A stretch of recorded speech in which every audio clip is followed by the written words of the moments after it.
having themselves a good time smoking that weed. So it has to be legal in the state in order for that to be basically is what you're saying. Yeah, right? what I'm saying is the NCAA, as they go through their drug testing policies, they will no longer even test for cannabis. So, I mean, if they're doing another test, they're looking for something else, and they recognize, oh, there's cannabis in this athlete's blood system, they're not going to face any penalties for it. Now, if you're in a state where it's illegal, like South Carolina, and you get pulled over and you've got it in your car or you've got it, in your whatever they figure that out to be, sure.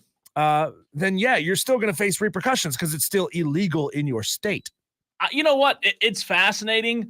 I kind of thought that this would be here. This would come Diesel a little bit earlier.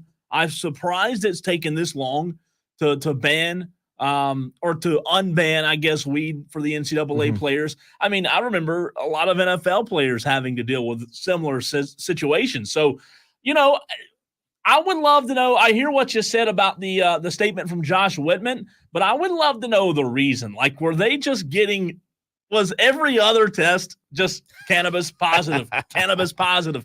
Really? I mean, they might have got to a point where they're just tired of seeing those positive results. Well, I mean, how many athletes have we really talked about over the last couple of years? High-profile athletes who have been held out from competition because they tested positive for marijuana. And I'm not talking about, the sprinter in the Olympics. I'm talking about college athletes, okay? This is specifically and exclusively related to NCAA athletes. Yeah. We didn't have that happen all that often. Like, you never heard about it. I remember a few years ago, Oklahoma State lost an opening weekend game to an inferior opponent, to a group of 5 opponent, to an FCS opponent, whoever it might have been. Mm-hmm. And there were all these rumors that came out of how the players didn't take that game seriously, how they were up late smoking weed the night before the game, how some of them were high on the field during that game because they thought even if they were high, that their athletic ability would still push them past the inferior opponent. Well, it didn't happen that way. And of course,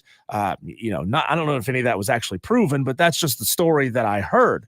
So I guess that's the second question for me, Diesel, is to your point about that game specifically, does it actually help or hurt athletes during performance? Like, I understand what marijuana does to the body, but I mean during high performance, right? You're burning a lot of calories. You're doing a lot of high, what do they call it? HIT, high intense training, high interval training, if you will.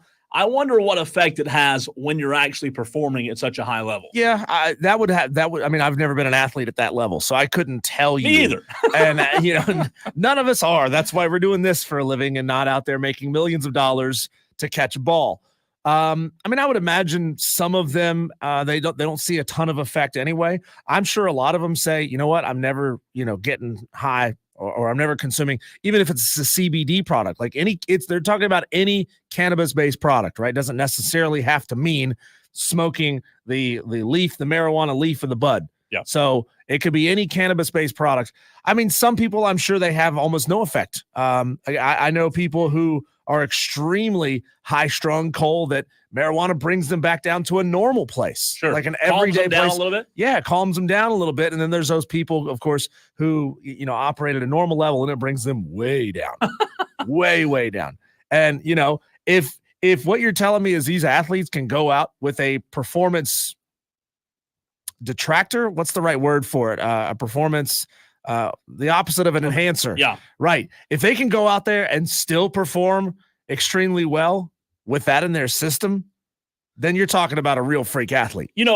I'm not dumb enough to believe it's never happened a lot before, right? Like, I do believe, especially Diesel at the NFL level, when you talk about professional athletes, I'm not sure how cannabis is treated with drug tests in the NFL.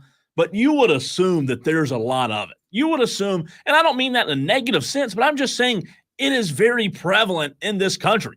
You're telling me, do you expect me to believe that athletes in the past decade haven't already been performing with cannabis in their system? So this is, according to Google, the NFL does test players for marijuana at the start of training camp each year. Players may also be subject to random drug tests up until Super Bowl week. Players are usually notified of a random drug test after practice by a note on their locker. Yeah. I've heard that before. So it's still tested. Yeah, it's still tested for. I seem to remember a couple of years ago there was a story about the NFL basically saying, "Yeah, we're going to test you for it, but we're going to turn a blind eye because we don't want to." Yeah, there's a lot of it, everybody, and a lot of players want it, right? And we don't want to knock our best players out because of a situation that is legal in some states, right? And all of this, Cole, opens up some really interesting questions. Are we going to have a situation one day where an athlete, a college athlete who is now quote unquote allowed to smoke marijuana or to have cannabis in their system, are we going to have one of them get into an accident? I'm thinking remember when all those Georgia players were getting busted for street racing? Who knows what some of those guys might have had in their system? Yeah. And if this is now the NCAA coming out and saying, we're not going to test you for this, some may look at it as a green light. I can do what I want. And if that then causes an injury or an accident, kills somebody, could the NCAA open themselves up to liability and get sued for this policy? I find that really fascinating to know. It is. And by the way, Madcraft on the stream says, cannabis turns me into Joey Chestnut. Funny. Allegedly. Very funny. Allegedly, yeah. I guess what's interesting, and I would guess the tipping point without hearing much detail from the NCAA and the quote that you read, Diesel. I guess the tipping point was not as much that players are already doing it, but when you have states, so many more states now who have legalized it, how can you really, is that not the pot calling the kettle black? How can you say as the NCAA, well, by law, you're allowed to, but if you're bringing money to our sport, you're not allowed to. That just doesn't make sense. Yeah, and any employer, and this all kind of goes back to, well, one day are we going to make college athletes employees of the universities, employees of the conferences, of the sport? Would they be able to implement a policy against it? There are policies that if you are a crane operator, you can't have marijuana in your system because it is a performance disenhancer, whatever the word for that might be, right? Reducer, maybe? Yeah, reducer. You can't have that stuff in your system because you have to be on point. You have to be very precise, and you cannot have something in your system that alters your state of mind in those professions. What's interesting is if it's a performance reducer, if marijuana is a performance reducer, Diesel, why would athletes take it? I understand what it does to the mind and what it does to the body, but if it's proven to reduce performance, why would you be dumb enough to put your team at risk? Well, I think it's different for every person who consumes it, the effects that true. It has on them. Yeah. I think also a lot of people use it as pain relief, because you got to remember these athletes put themselves through a tremendous amount of physical contact, and that hurts after a while. You get real sore after a while, and maybe this is that thing. And we've always heard all these stories about opioid abuse in athletes. Would you rather have your star running back taking a break from his, using marijuana as his pain medication rather than, like OxyContin, which can be extremely addictive for sure, right? Depending on what the doctor tells him to do. I'm not trying to give out medical advice here, right? But it's a difference. Some will use it, and then some use it because it's just a cultural thing. It's just what you do. So I also wanted to look this up, Cole, because I had seen this pop up on the news a few weeks ago. The statistics around alcohol use versus cannabis use, especially in younger and younger people. Yeah. And we're seeing this shift here. So where cannabis use has essentially been destigmatized and alcohol use is coming down. So cannabis use is going up. And in 2022, this is according to AP News, an estimated 17.7 million people reported using marijuana daily or near daily, compared to 14.7 million people who had an alcoholic beverage every day. So the number of people using marijuana has now topped the number of people who are drinking every day. That don't surprise me. And this includes everything from smoking weed to taking a CBD gummy, all of the above, right? Yeah. So I think it's really, really interesting to see marijuana shifting to the point where it's now more commonly accepted than drinking. Now that this is unimplemented, if you will, does that mean we won't hear any more classic lines of Stephen A. Smith? Do it again, please. Stay off the weed. Stay off the weed. Now, college athletes don't have to stay off the weed. Yeah. You know, what's interesting is something that we haven't talked about. I'm not saying that I think it will ever be encouraged, but what if, to your point about health and recovery, right? Mm-hmm.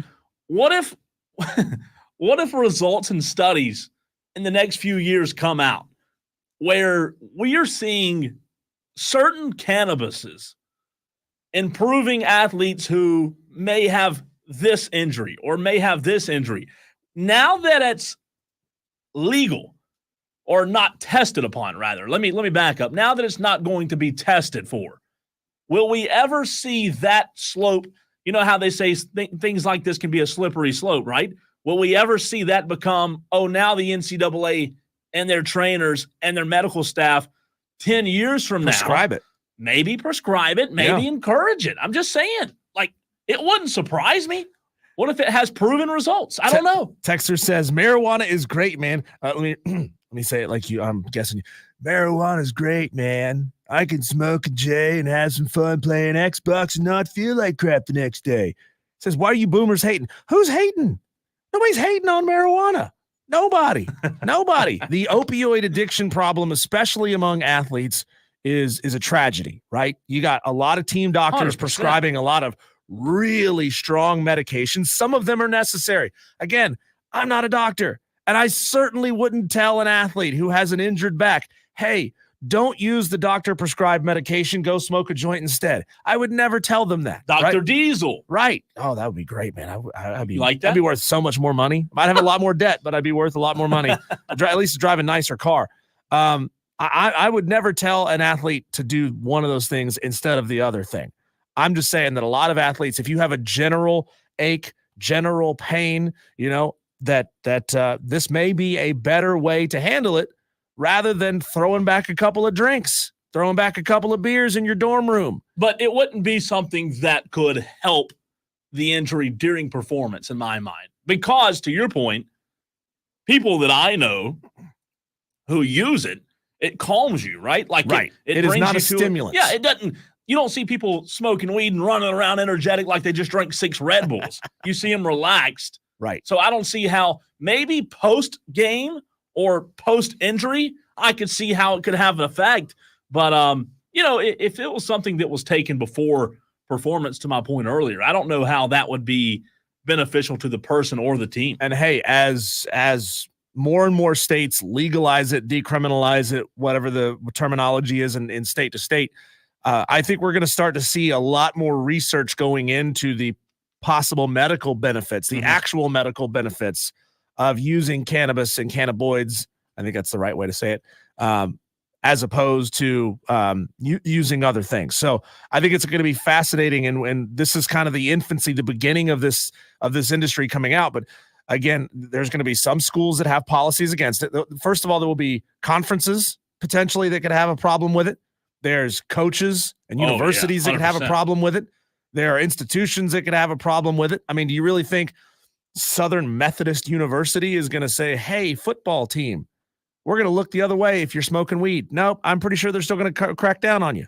Probably so. You think the BYU football program is going to look kindly on its athletes smoking weed? Probably not. Do you think schools in the state of South Carolina, where it's still illegal, are going to look kindly on student athletes smoking weed? Probably not. So there's still going to be these patchworks, right? It's just like in this country, we have towns where you can't buy alcohol on Sundays. There are still dry counties in this country. So it's sort of a patchwork, and it's going to take an awful long time for this to be universal across the board. It may never be, right? There are only 12 states right now where cannabis use for medical use is illegal. So 38 of 50 states, cannabis can be used for medical use. 24 states, it can be used for recreational use. So obviously, many more states Yeah. have it legal for the medical And sense, which makes sense, right? And a big issue that they're going to face is, and this is an issue that every state around the country is facing, are the DUI. Your ability to test during DUI stops for somebody who has been smoking weed. That's a much tougher thing to test for than alcohol on your breath in a breathalyzer test. Texter from the 203 says smoking weed in the off season, not a problem. Smoking weed before practice would be an issue. Yeah, I agree with that, right? Yeah, I'm sure coaches, again, would have a problem with this. And I mean, they got to deal with this already as it is. I'm sure a lot of coaches already have to deal with this. Were players drug tested in the offseason, though? Or was it just during the season? To the texter, I agree with you, texter, about smoking weed in the offseason not being an issue. But I just don't know if they were drug tested during the offseason. Because, let's be honest, you and I both know if they weren't, there were probably a lot of players smoking weed in the offseason. I just don't know that they were testing, in March and April and May. Yeah, I doubt it, man. We'd have to dig much deeper into the NCAA's drug testing policies as far as when they tested for these things and, random tests and tests that they know are going to happen at the beginning of the season. Like a lot of players get around having these drug tests because they know when the drug tests are going to be, right? That I've got a drug test coming up on August 1st. I got to stop smoking weed for a couple of months. July 15th, right? Yeah, I know that at that point I have to stop consuming any of this. Drinking a lot of this. And start drinking a lot of water to get this stuff out of my system. They know this. But now it's not going to be a problem, right? They're not going to deal with this. Again, some coaches, eventually a coach will catch a player, token up right before kickoff, potentially making up a scenario here and say, hey, hey, you can't do that. You're off the team, right? I need you sharp for this game. I mean, I'm not saying that happened very often. What if it happened 24 hours before kickoff? You know what I'm saying? I want it to happen right before kickoff. Like in the corner of the locker room. Who was that classic photo of the NFL quarterback smoking a cigarette with a sandwich on a plate like at halftime? No, he had a beer and a cigarette at halftime. This is like a black and white photo. Long time ago. Yeah. Can anybody remember who that is? Hey, kickers could probably smoke weed. I mean, all they do is they come out every now and then and kick the ball, right? Ricky Mullinax on the stream says the federal government should lift the federal ban. Well, Ricky, there's some push to reclassify marijuana as a less dangerous drug federally. But, of course, this is ultimately a state law, and a lot of states are changing their laws one by one. That's true. All right, one segment down, 11 to go to wrap up your 4th of July week. We will take you home today. And speaking of 4th of July, diesel versus coal, cookout challenge. Next.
All right, the 4th of July was yesterday.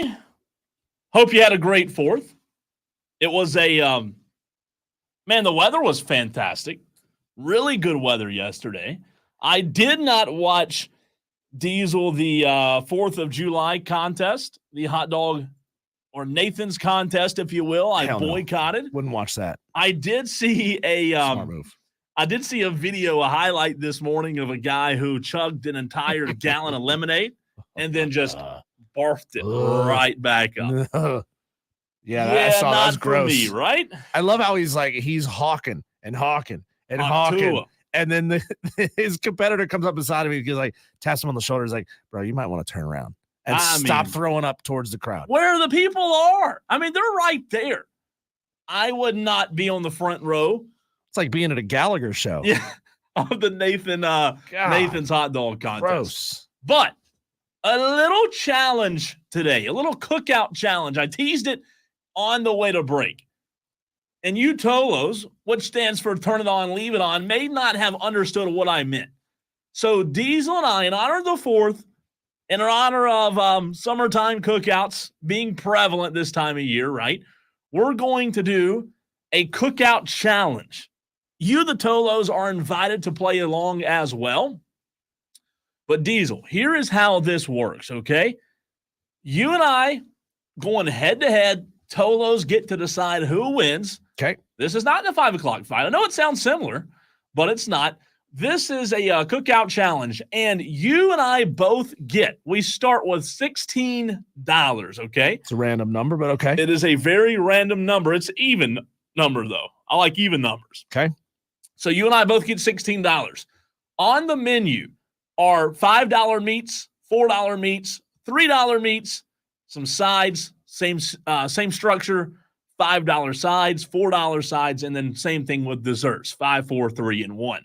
So we have to assemble an elite cookout plate. You and I both have to pick 1 meat, 2 sides, and 1 dessert. After we do, we go head-to-head, and the Tolos can decide who has the more elite cookout plate. This is going to be tough, though, because you only get $16. To my opening point. What if I don't want 2 sides? You have to. You have to eat. You have to eat the 2 sides. Oh man. You have to. The rules of the game. I didn't make the rules. Okay, don't fuss at me. Our one of our producers back there in the back made this segment. What if I don't have any money for sides? What if I just want spend it straight all desserts? on me? Okay, or I was going to say maybe you can just I do triple it all up on me. the meats? How about that? That's a listen. You're playing the system, but it's a good idea. So if we're going to get $16, the first thing we have to start with is the meats in this segment. Here's the options. $5 meats, $4 meats, and $3 meats. The 5 obviously are a little bit more expensive than the 3. The $5 meat options are brisket and ribs. The $4 meat options are pulled pork, smoked chicken, always a good choice. The $3 meats are burgers and hot dogs. So you can get the $5 meat if you want to. However, at the end of the day, what you risk, what you spend on these meats might cost you a little bit when you get to the sides and desserts. I'll let you go first on the meat. Remember, we want to go head-to-head, most elite cookout meal. Who wins? You go first. Easy. Brisket. So you're going with a $5 bill, though? $5 brisket, yep. All right, so you are already going in the $5 category. Mm-hmm. Diesel said that was an easy choice. Easy choice. You're down to $11, right? I say brisket because most people that I know, most restaurants that I go to, they screw up the ribs. Screw up the ribs. And some people would fight me on whether or not this is even a screw up. Because I've heard both, and I like fall off the bone ribs. That's what I like. Overcooked ribs. Yeah.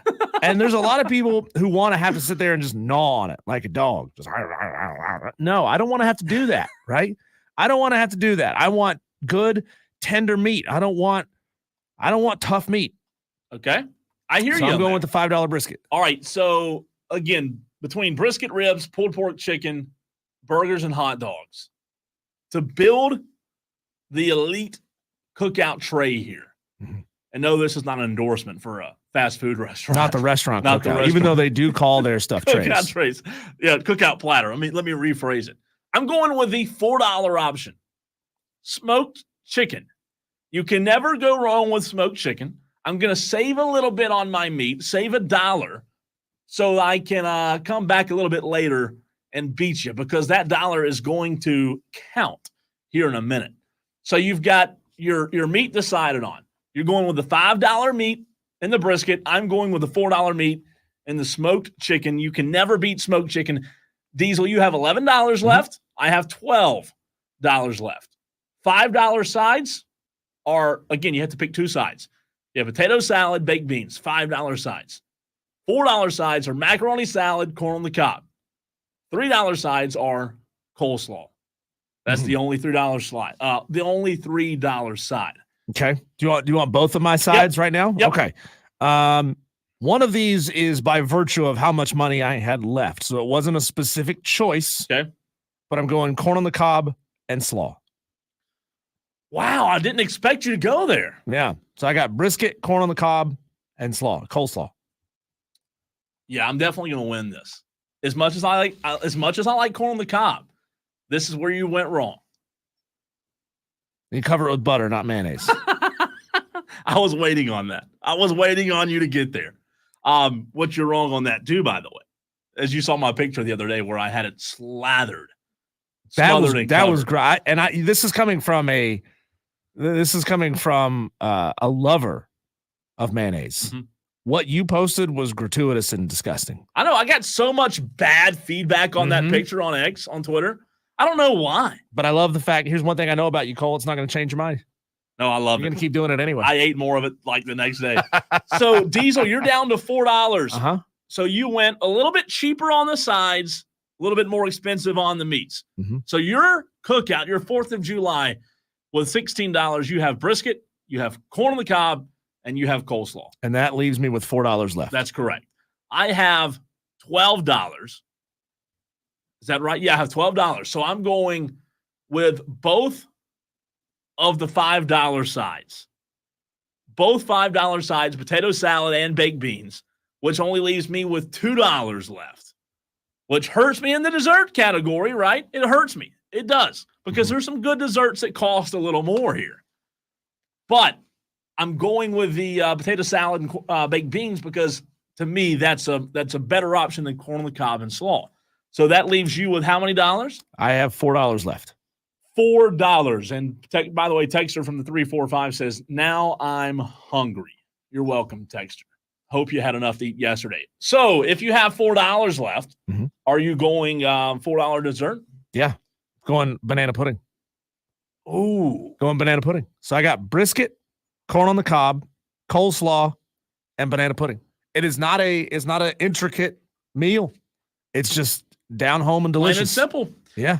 All right, so if I have $2 left, mine was the $4 smoked chicken, started with $16, going potato salad and baked beans, both for $10. That leaves me with $2. I'll go. There's by the way, there's 2 $1 desserts. Cookies and brownies are both $1. I'll take both, spend all my money. So my plate is smoked chicken, potato salad, baked beans, a cookie, and a brownie. That's got to be the better option here, Texters, right? 71307. Start your text with the word fan. Did you have anything related to that or even close to that yesterday, Diesel? Because I did not. Let's see. No, we had burgers and brats. That's still good, though. Yesterday. Still good. Brats are always a winner. And they were beer brats, too. They were cooked in beer. Do you like the brats that have the cheese on the inside? I do. See, I'm not a fan of the jalapeno cheesy brats. That's good stuff. We were at a cookout yesterday. Listen to this. I didn't think about it at the time. But yesterday at a big cookout that I was at the lake, we had Mexican food, tacos on the 4th of July. What kind of holiday cookout has tacos to celebrate Independence Day? I mean, come on. We had no burgers, no hot dogs, no brats, no potato salad, which is my favorite, no corn on the cob with mayonnaise. We had tacos. Well, as of 2023, Cole, 18% of Americans' population are Hispanic or Latin American. Well, I thought it was Cinco de Mayo So yesterday. having tacos yesterday, fairly American. Can't call me prejudiced. Not super American, but fairly. I'll bet they were delicious tacos, weren't they? They were very good. You ever over here talking smack about tacos? They were good, but on the 4th of July. What if it was a brisket taco? You know, like the bougie tacos you see at some of these places? Amazing. Yeah. I would have taken that. Texter from the 977 says, y'all are good yesterday, ? Bleep. I can't read that word. I think I drank a 24-pack and maybe sucked down one hot dog.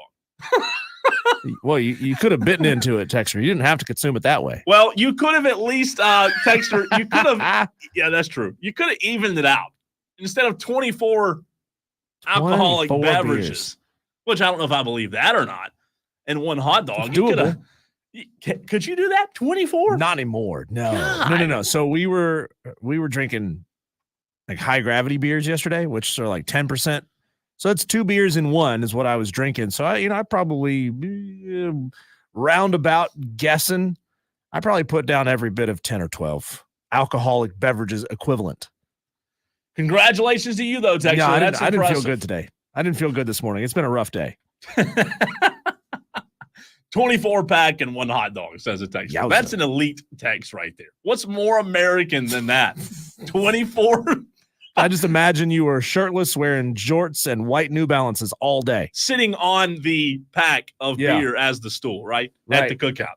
Because if you're not sitting on it, then you're not a true American. Oh, Texter gives us some more context. He says he drank from 10 a.m. until 2 a.m.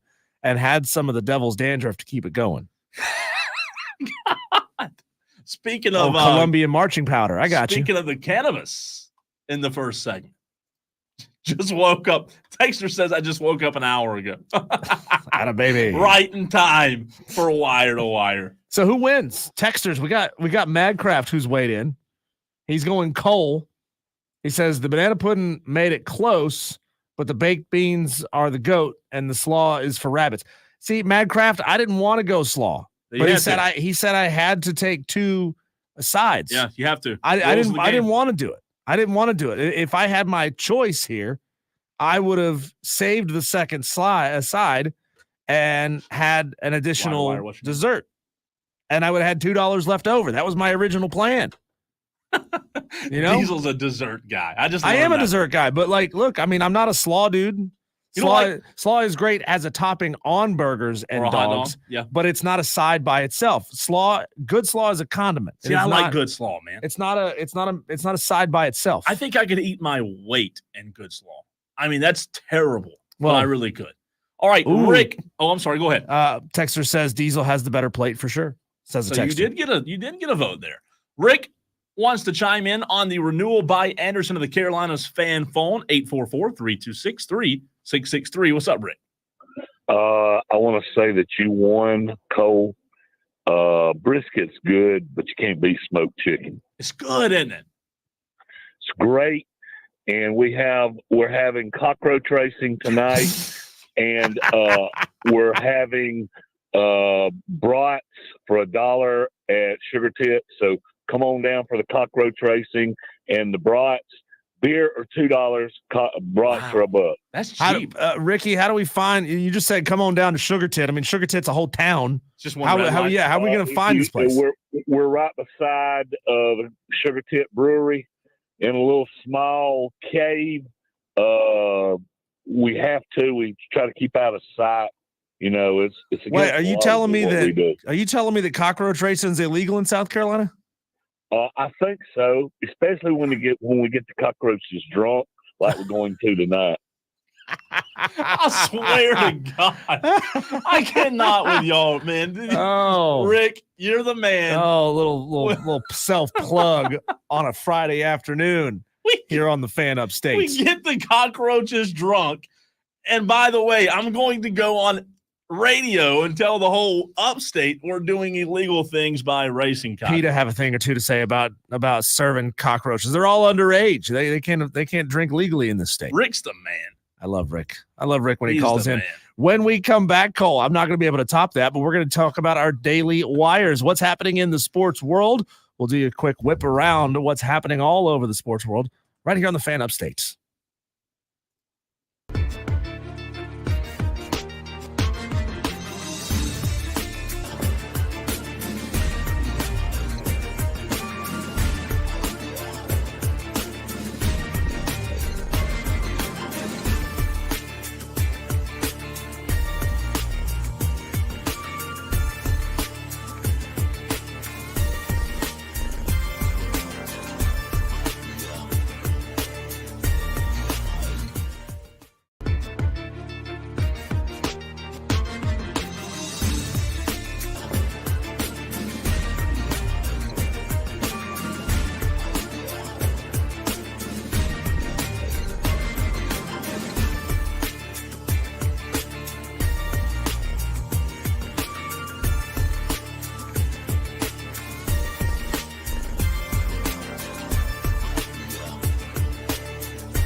Time to take a quick look around the sports world, see what's happening. This is the Daily Wires. It's a segment every day that we bring on multiple times a day to keep you updated with what's going on in the sports world outside of the main topics that we talk about here on Wire to Wire with Diesel and Cole Bryson.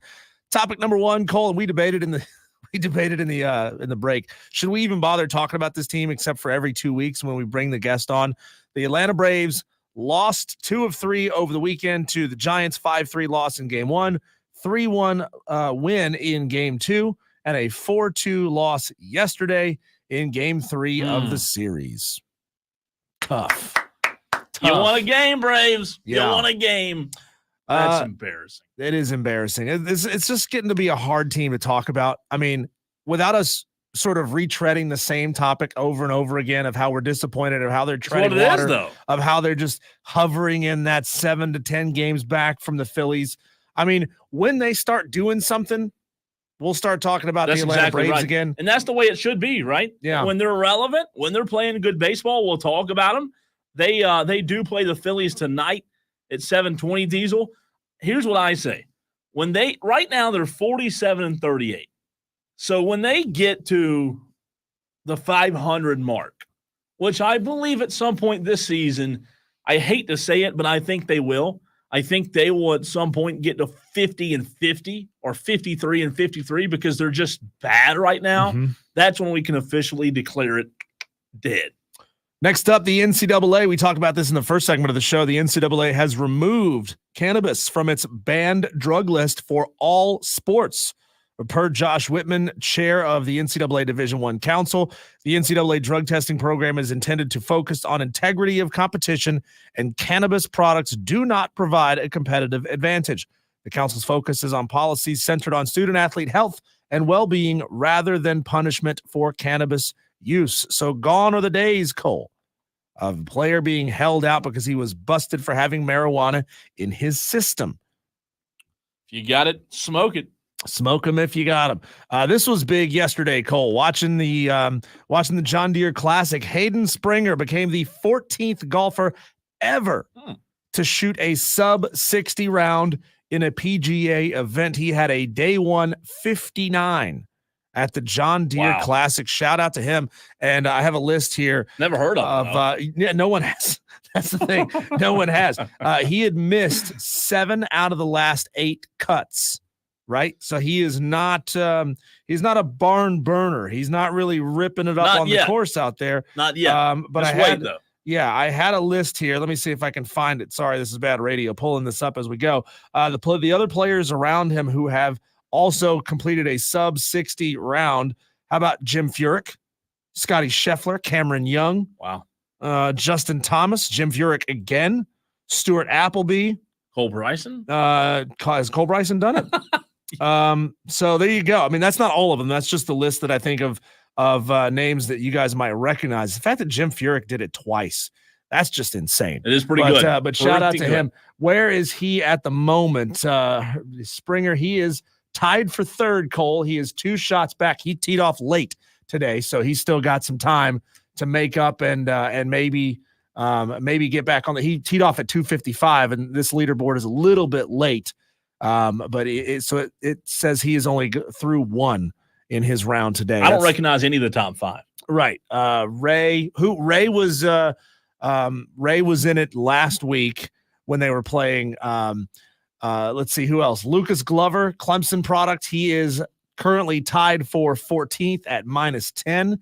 He has completed his round today. I was watching him earlier, and he was struggling a little bit with the putter. He was kind of all over the place. As far as a professional golfer now, if it's me playing this round, I am thrilled with the way he is playing. Just for a hole, I would love to be anywhere near that.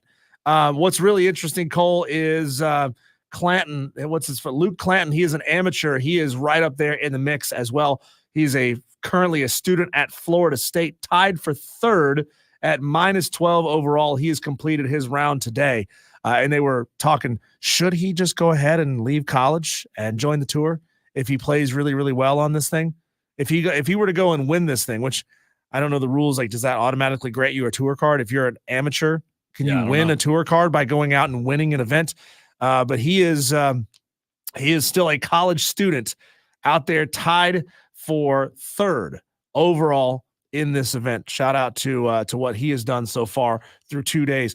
The number one wide receiver in the country in the 2025 class, DeCorian Moore, has committed to Oregon. He chose Oregon over Texas, LSU, and Ohio State. I'm sure there was an awful lot of that Nike money involved in that decision. Either that or he just loves playing in the Pacific Northwest and is really excited about going on the road and playing in snowy, icy conditions. They're getting a lot of late in the season. They're getting some big time guys right now. Oregon is. I mean, like if you look at what they're doing in the draft class, they're loading up, man. They are. Where is Oregon at the moment in the 2025 class? They're sitting at number 5 overall.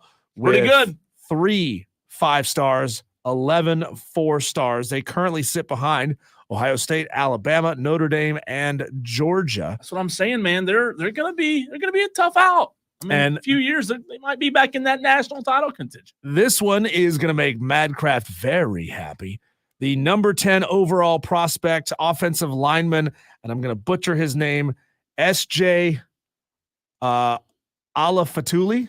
Sounded good. Alafatuli has committed to Miami. He is a 5-star interior offensive lineman from Bishop Gorman High School in Nevada. He chose Miami over Michigan and Nebraska. I was hoping you were going to say Bishop Sycamore. No, Bishop Gorman.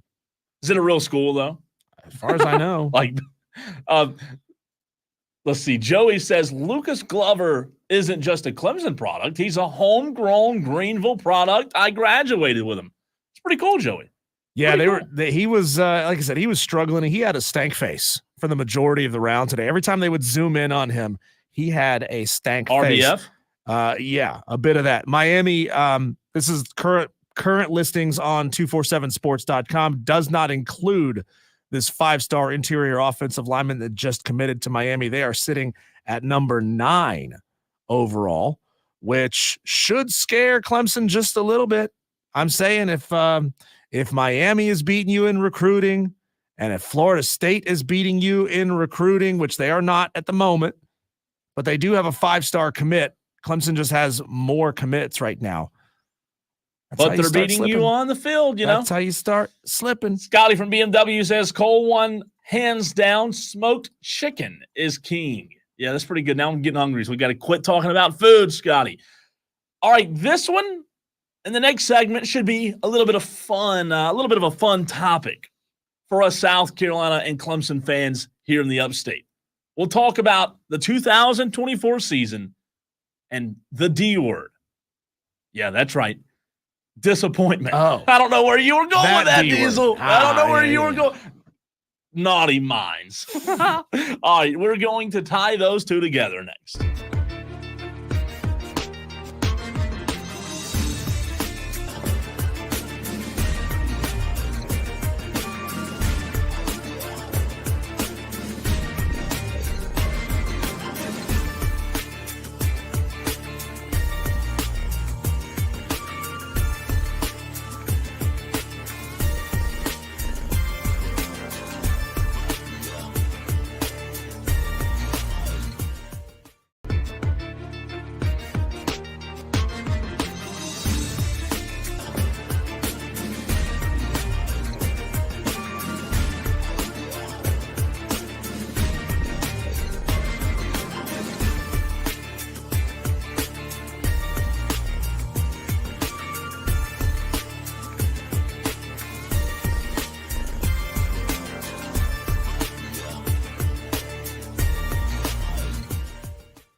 Well, I said it coming into the break, top of the hour break. We're going to talk about the D word here. I hate to be that guy. Diesel, you're going to talk about me for 15 minutes? For 16 minutes, actually. Love 16 minutes. I hate to be Debbie Downer to end the Friday, end the week, right? You're supposed to end the week on a good note. However, I have a question that I want to ask the South Carolina Gamecock fan base as well as the Clemson fan base who may be listening right now. When the 2024 college football season, Diesel, comes to a conclusion, when it's December, both teams are done for the season.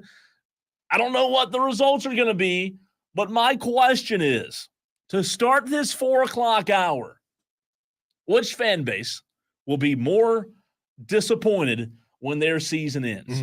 Obviously, every team, every fan base is disappointed when their season comes to an end. That's not what I'm asking. I'm saying relative to your expectations, what we're going to talk about, which fan base, which team, which coaching staff will be more disappointed in what happened in 2024.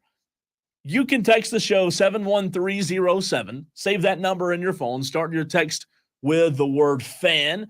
That way we can see your text. The phone line's open during this segment as well before we have Shane Connuck of the Charlotte Observer on in about 15 minutes. 844-FAN phone. That's 844-326-3663.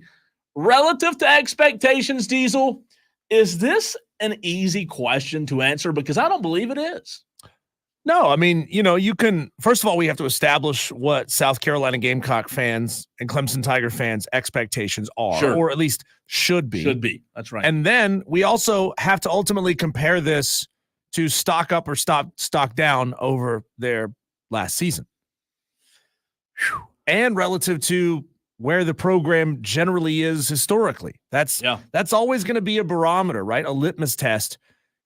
We can talk about Clemson's expectations, but they are wildly different from what Clemson's expectations would have been in the Tommy Bowden era. And listen, if we get to 4:15 and we have not come to a conclusion yet, as soon as the Shane Connuck interview is over at 4:45, we can come back to this. We can end the hour the same way we began the hour. Joey already chiming in on the text line. Appreciate your text, Joey. He says Clemson fans will be most disappointed because it won't end in a natty. He also says Gamecocks will be happy with a 3-win season if they beat Clemson. Ouch. Texter from the 720 says South Carolina 4-8. I guess he's meaning that's what their record's going to be. Man, tough. Tough schedule for the Gamecocks. It is, but I want to know, though, to your point, we have to set some expectations before we can really decide who's going to be more disappointed. Because to Joey's point, right, if Clemson's expectation is to win the national championship, well, no bleep, hit the dump button. They're going to be disappointed this season because there's no national championship in sight in the future for Clemson football, especially this season. That's gone from it being an expectation to being out of reach, probably for the time being. It's a little bit of a stretch for Clemson right now to say we are a national championship winning caliber program. No, I agree with that. Because you're not. So, maybe it's time for Clemson fans to start recalibrating their expectations and come back down from we are national championship caliber or bust type of team. So let's start with Clemson, since you said Clemson there. Okay. To my point, if you're an unrealistic fan, and again, every fan base has the disparity. Some fans are realistic, some aren't. But let's try for this segment at least. I'm not saying for the rest of the year, but for this segment, let's try to be as realistic as we can be. Mm-hmm. What I mean is, I don't care how much of a diehard Clemson fan you are, you ain't winning no national championship this year. So what are your realistic expectations, Diesel? What do you think Clemson's realistic expectations are? So I put together a list earlier as we were thinking about this segment, and I tweeted this list out about an hour ago, and I asked the question, are these expectations fair or unfair? These are my expectations Clemson fans should have for the 2024 team. 92% so far have said these are fair expectations. We could add to this if we want to, but this is what I put together. Okay. 10 wins. You've got at least 13 games ahead of you to go get 10 wins, right? You got your 12 regular season games and hopefully a bowl game right there. That's 13 games. You should win 10 out of those 13 games. Make the 12-team playoff. Now that this thing is expanded, you ought to be right there inside that mix of the top 12, 13, 14, 15 teams by the end of the season. Number 3, you need to win the ACC championship game. Number 4, beat South Carolina. And number 5, Cade Klubnik ascends to being a top 25 quarterback in America. Okay, I like that. 10 wins. I don't have a ton of playoff, issues with that. Win the ACC championship game, beat South Carolina. Cade Klubnik steps forward and becomes a top 25 quarterback. So I have 2 questions to your expectation on making the playoff. I have 2 questions. The first question is, does the runner-up in the ACC, in your opinion, right now, July the 5th, make the playoff? The runner-up. No, I think it's 50-50. I think it's 50-50. Yeah, absolutely. 100%. It depends 50-50. on what's around you. Context here matters.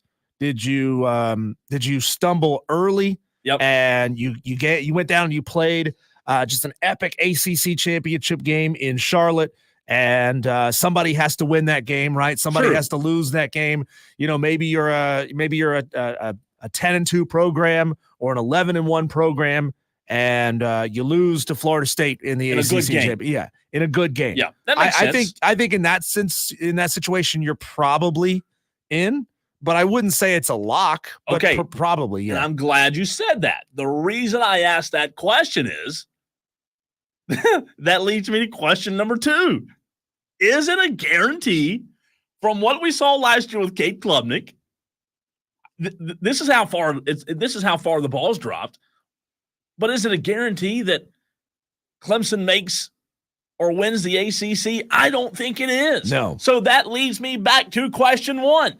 If you're not a guarantee to win the conference, you're not a guarantee to get in. And I agree with you. Their expectation should be every single season, make the 12-team playoff. Well, you say, Cole, that's unrealistic to make it every year. No, it's not. In the ACC conference, making the 12-team playoff is absolutely a realistic expectation every year. So if you're not even locked in as being the best team in the conference, how can you really say that you feel comfortable making the playoff? It might be you finish kind of right there around 11 to 13, maybe 14 in the country, which doesn't get you in a lot of cases. So I think, Cole, to be happy with your season, out of those five criteria that I put out there, I think you have to achieve minimum 3 of them, probably 4. Okay. If you're Clemson. So the question is, which one of these can you not achieve and still be satisfied with your season? 10 wins. Yeah. If you don't get 10, you're dissatisfied, right? Yeah. 100%. Make the 12-team playoff. If you don't make that playoff, you're dissatisfied. Winning the ACC championship game. Are you dissatisfied with your season if you don't win the ACC championship game? As a Clemson fan, I am. Okay. 100%. Obviously, you're dissatisfied with your season if you lose to South Carolina. You could run the table. You could beat Georgia by 20 points and run the table, but you lose to South Carolina, season ruined. 100%. And then Cade Klubnik not ascending into the top 25 as a quarterback in college football. I think the last one would be the one that the majority of Clemson fans would be okay with if it didn't happen. I think a lot of Clemson fans kind of expect Cade to not they might develop past where he is right now. But here's the deal. But if he's not a top 25 quarterback and you're still achieving all of those things. You got a good running game. You got a good defense, right? Something has to be good. That means he was a pretty good game manager and everything else around you went right. And I think Clemson fans should take that. Yeah. They should take that with a bowl of ice cream and, whipped cream on top. That's what they should do. So I think to answer your question, it should be the last one. So for Clemson fans to not be happy, for them somehow, some way to have the season end in disappointment. Again, everybody knows that unless you're the team that wins the Natty, you're going to be disappointed. I understand that. That's not the level of disappointment I'm talking about. I'm just saying a letdown season, right? Mm-hmm. True disappointment. And we're going to get to the text. I see the text coming in. I think if you do not win the ACC Diesel in 2024, if you're Clemson and you can't win the conference with a veteran quarterback, a veteran run game, a really good defense, that is a major letdown. Considering your biggest potential roadblocks in this conference this year being Florida State, Miami, and NC State, all have first-year starters. Some of them, I mean, they all have their varying degrees of experience. Obviously, Grayson McCall at NC State was really good at Coastal, but he's moving up a level to NC State. And you don't play Miami. Right. You don't play Miami, but they've got a new quarterback who's lightning in a bottle. Florida State's got DJ Uiagalelei. So, I mean, all these guys have experience all over the country, and they're playing in this conference, but they are new at their schools. And Cade Klubnik is the only one on that list of legitimate contenders for this conference who has experience and who has time under his belt wearing that color jersey. So is that unrealistic? Is that unfair or fair for you Clemson fans listening? 71307, start your text with the word fan. To say that, in my opinion, Cole's opinion, anything less than winning the conference is a disappointment. If you had national championship expectations this season, obviously the conversation we'd be having right now would be totally different. It's not. You're not that team anymore. For the time being, you're not that team. So I say, look, you win the ACC, you can say it's a very good season.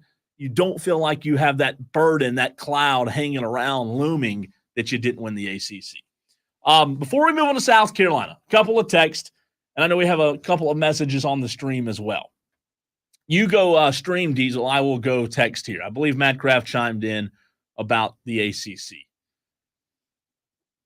Oh, yeah. He says, he asked the question, will the committee use their bias to rank the ACC winner below multiple SEC teams? That's a good question. Well, I mean, Mad Kraft, I think it certainly matters context there. What if the ACC, what if the whole league is just a meat grinder and the winner of this conference is an 8 or a 9 win team? Oh. Then, yeah, I think it's pretty likely that happens. But then again, if you are a meat grinder, then that shows that there's a lot of parity in the league. Sure. It shows that there's a lot of really good teams in the league.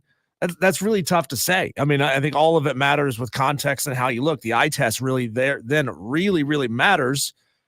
So it's hard to say, but I think in that situation, in that scenario, yes, I think you probably would get multiple SEC teams ranked above the ACC conference championship game winner. Joey chimes in on the text line and says, I'm a Tigers fan, and realistically, if we don't get 10 wins, there's a serious problem.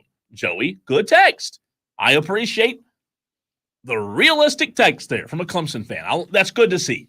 He goes on to say, FSU proves you can be an undefeated ACC champ and not make it. Well, remember, Joey, they put a lot of that on Travis going down and not being the same team that they were when they won all of those games, which I think is bogus.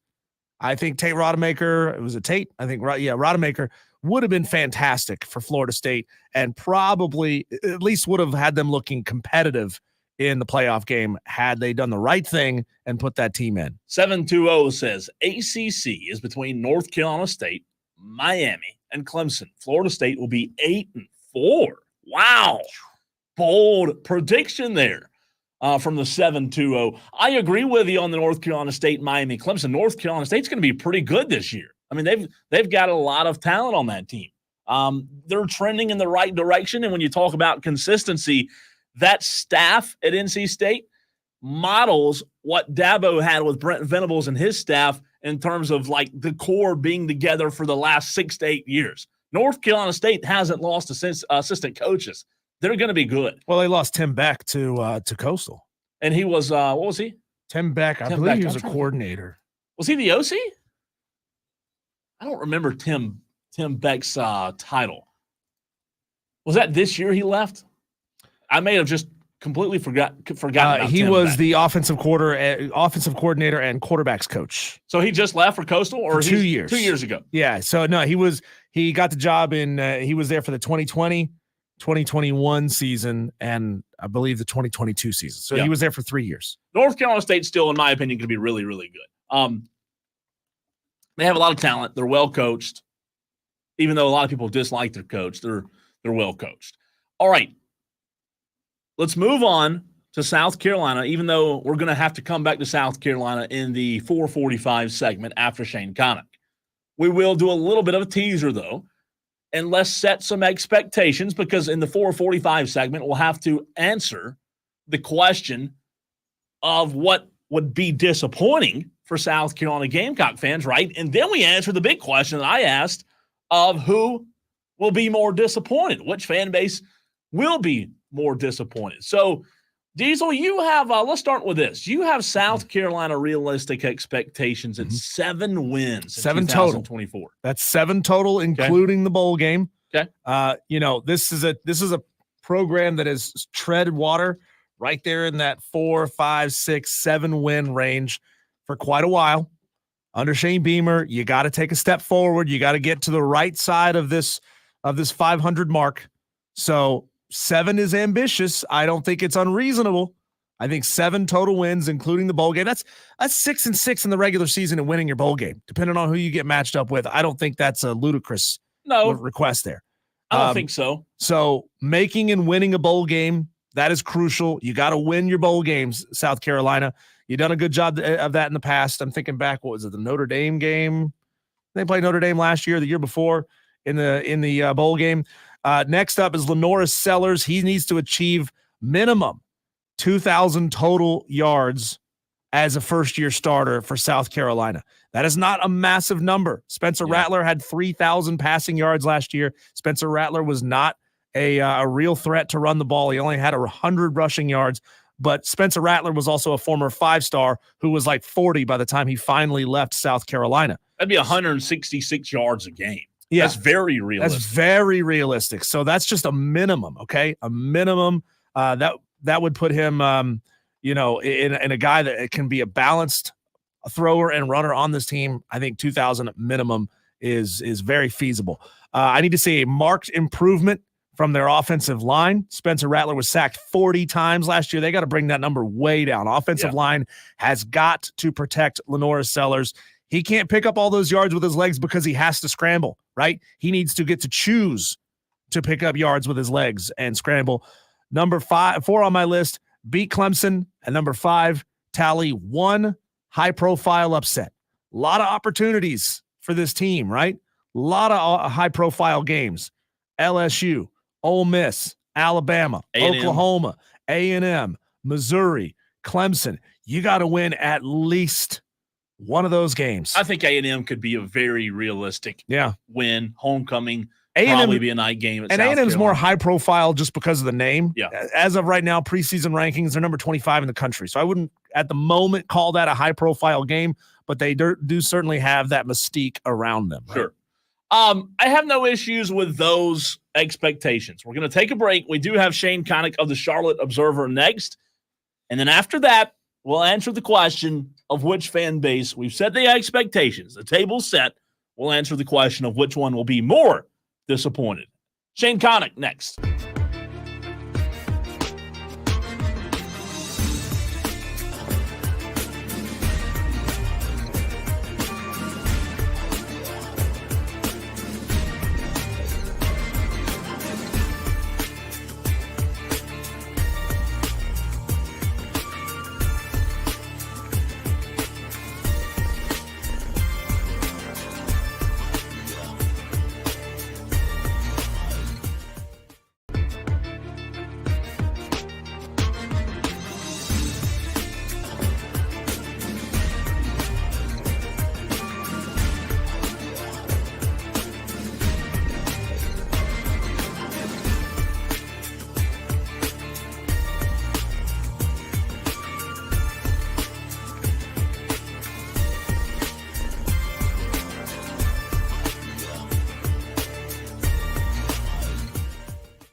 Setting up for one of the most exciting NASCAR events of the season. Not only are they turning left, they're turning right, and they have to dodge potholes. They're racing on the streets of Chicago this weekend in NASCAR. We bring on Shane Connuck of the Charlotte Observer. Find him on Twitter at Shane_Connuck. I ask you, Shane, big question to start off the segment. Do you see the races in the streets of Chicago as a legitimate NASCAR event, or do you look at it as more of a spectacle, attention grabber, kind of like a Jake Paul fight? Every other NASCAR event has the opportunity to put the sport on a stage that it just does not get to be on otherwise. Sport doing everything it can to get into bigger, different markets, and this not only takes its traditional fans to see a show that they just don't see every week, but this is a spectacle, like you said, that anybody is going to have some level of interest in. So a year after we got to see a race that nobody could have predicted, first time in 60 years that a first-time winner gets his opening NASCAR win in his debut in the Cup Series, think we could get an even better race on Sunday. I like that, Shane. I have been opposed. Diesel and I have talked about it. I've been opposed to the street races, but I'm going to give it a chance, okay? I'm not going to judge the book by the cover, but I want to go back to last Sunday night after the rain delay, and it seemed like a million restarts in overtime. I told Diesel on Monday, I told our audience on Monday that that was, in my opinion, the best race of the year on Sunday. Would Shane Connuck agree? Shane Connuck would agree. And even though last year's Chicago street race, even though last week 5 overtime restarts, there's a lot that is like, how did we get to a point where Joey Logano's the winner, that Shane Van Gisbergen's the winner? But there's a lot in that race that leads to that is interesting in of itself. And I think that you look at what happened last week, that was just a mess, each of those overtime restarts, because everybody's racing so aggressively, guys wrecking, and then in the end, when it's all said and done, Joey Logano did not have to do very much to get to victory lane other than deliberately avoid using fuel and then almost running out of gas at the end and just staying just in front and making it. And so that's sometimes what you have to do to get a win, but it would have been so much better if Zane Smith could have been the one who ended up with the victory a week ago. Usually when you get to those situations where you have all these overtime restarts and somebody wins and it's like, how do you win? It's somebody like Zane Smith where everybody's going to remember the P2 finish that he put together last week as much more so than Joey Logano's win. So if Zane Smith could have been able to get the win last week, I think we'd be looking back at the whole mess of a finish a lot better that we got to have a deserving first-time winner. But had a 2-time Cup champion, a playoffs like that, that's how it goes sometimes. Shane, I didn't get a chance to watch the races over the past weekend. Can you take me into the situation with NASCAR fining Carson Hocevar, docking him points? It pushes him down in the point standings, but it's not like it really matters. Looking up those standings, he's hovering right there in the low 20s. He's kind of you have to win a race or else you're not making the playoffs at all. Take us into that situation. Is that shades of fist fights in the All-Star race? What was going on there? What caused it? Yeah, that was one of those, when you get to these overtime restarts, and what that means is that somebody wrecks somebody and they go back under caution. And then they have a 3-lap shootout, 3 laps for it all, and then there's another wreck that happens and they do it again. They did that 5 times to end last week's race. And at one point when they went to caution, under caution, Carson Hocevar, pretty far back in the field, 20-something, just runs up kind of fast and wrecks. I believe it may have actually been Zane Smith. Can't remember that's who it was, but Carson Hocevar did aggressively come up from behind, wreck another car. You saw it pretty obvious blatantly on the replays in the moment, and then NASCAR went as far as to find him. I don't think that compares to something like the fight that we saw after the All-Star race as much as this is aggressive moves on the racetrack. However, it is something worth talking about and something that you don't see every day, that under caution or almost under caution to make as aggressive of a move as Hocevar did. But we've seen that kind of racing from Carson before. If you remember last year, the Truck Series Championship race, Carson Hocevar wrecked Corey Heim, who was the points leader and was on his way to likely winning the Truck Series championship. And Hocevar just wrecked him, and then later Heim wrecked Hocevar, and it was a whole mess that ultimately resulted in even more overtime restarts later and Ben Rhodes winning the whole thing. And so Carson Hocevar has had that aggressive, that in him, and a lot of the older guys have had some stuff to say about it. But I think when you see him do that in a race and he gets fined all that, starting to see Carson Hocevar just continuing to make a name for himself in his Cup rookie year. Shane, over 100 laps. How big is the fuel tank in Joey Logano's car? Because there's no way, watching that race on Sunday, how did he not run out of gas? Or fuel, rather? I mean, because of how I think it was because he just simply wasn't going as fast earlier that he was able to preserve a bit of fuel. And I think that was the strategy for a lot of throughout overtime. But then other cars were also having that strategy, and it did not come close to working out. So it was one of those where it's a lot of question marks, and it's like, what is the best way to move forward if you're NASCAR with overtime, with the fuel situation? Because it did not seem like there was much that Joey Logano did that put him in position to even win. It felt like a lot of the fuel saving he was doing was just to ensure that he didn't come in 30th. And the next thing he knows, he's the guy who ends up winning the thing. We got Shane Connuck on the line right here on the Fan Upstate Wire to Wire with Diesel and Cole Bryson. I want to go back to what we were talking about earlier, Shane, with the street race there in Chicago. In your mind, do you think NASCAR is seeing the ratings and the interest and possibly considering more street races? And if they are, what cities do you think might be on a short list? Maybe Charleston, maybe Washington, D.C., even downtown Charlotte?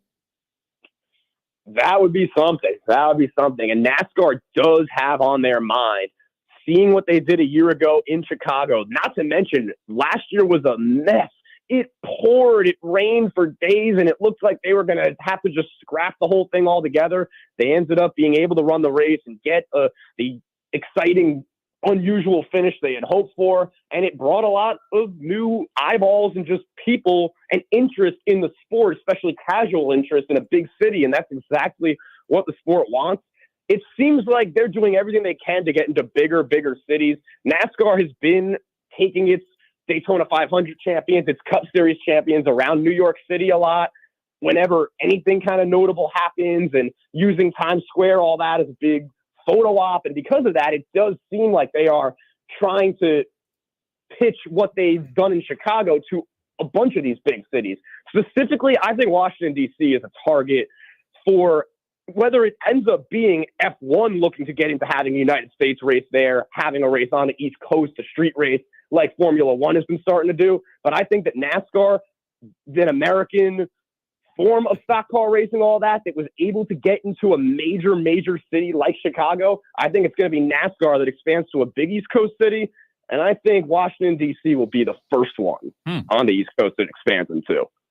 Shane, there's a lot of talk about the playoff format and winning one race, obviously getting you into the playoff system, the playoff format as it is in 2024. And for the time being, I loved the way that Denny Hamlin had to strategize on Sunday night, because in my opinion, he had that race won. It was his to lose. And I believe that he said after the race, maybe it was during the race between him and his crew chief, us already having won really allowed us to be a lot more flexible at the end of the race, because he was out of fuel, had to pit and go way back in the standings, if you will, in terms of where he finished. But it does put pressure on drivers on the flip side that haven't won. Yeah, and that's a good point, because Denny Hamlin was, like you said, in position to win that race. Christopher Bell, again, a fast car. Once Hamlin gets to the lead, it's his race to lose. And then it gets to a point like we saw earlier in the year with the Chris Buescher, Tyler Reddick situation, when Reg ended up winning and he had already won. And so that made it that much more important to him. And Chris Buescher not having a win yet, that whole situation. But yes, I do think that when you look at these playoffs, win and get in, Austin Cindric currently is in position to be in the playoffs. He won a race. He is deserving of it. Same thing with Daniel Suarez. looking at somebody like Chase Elliott, he's won one race this year, just like Daniel Suarez has, and just like Brad Keselowski has, and just like Austin Cindric has. At the same time, Chase Elliott is second in the points. He is ahead of Denny Hamlin in the points. Denny is leading the playoff standings with 3 wins, as many as any driver in the front almost every race, and he has fewer points than Chase Elliott, who's won just as many races as Daniel Suarez.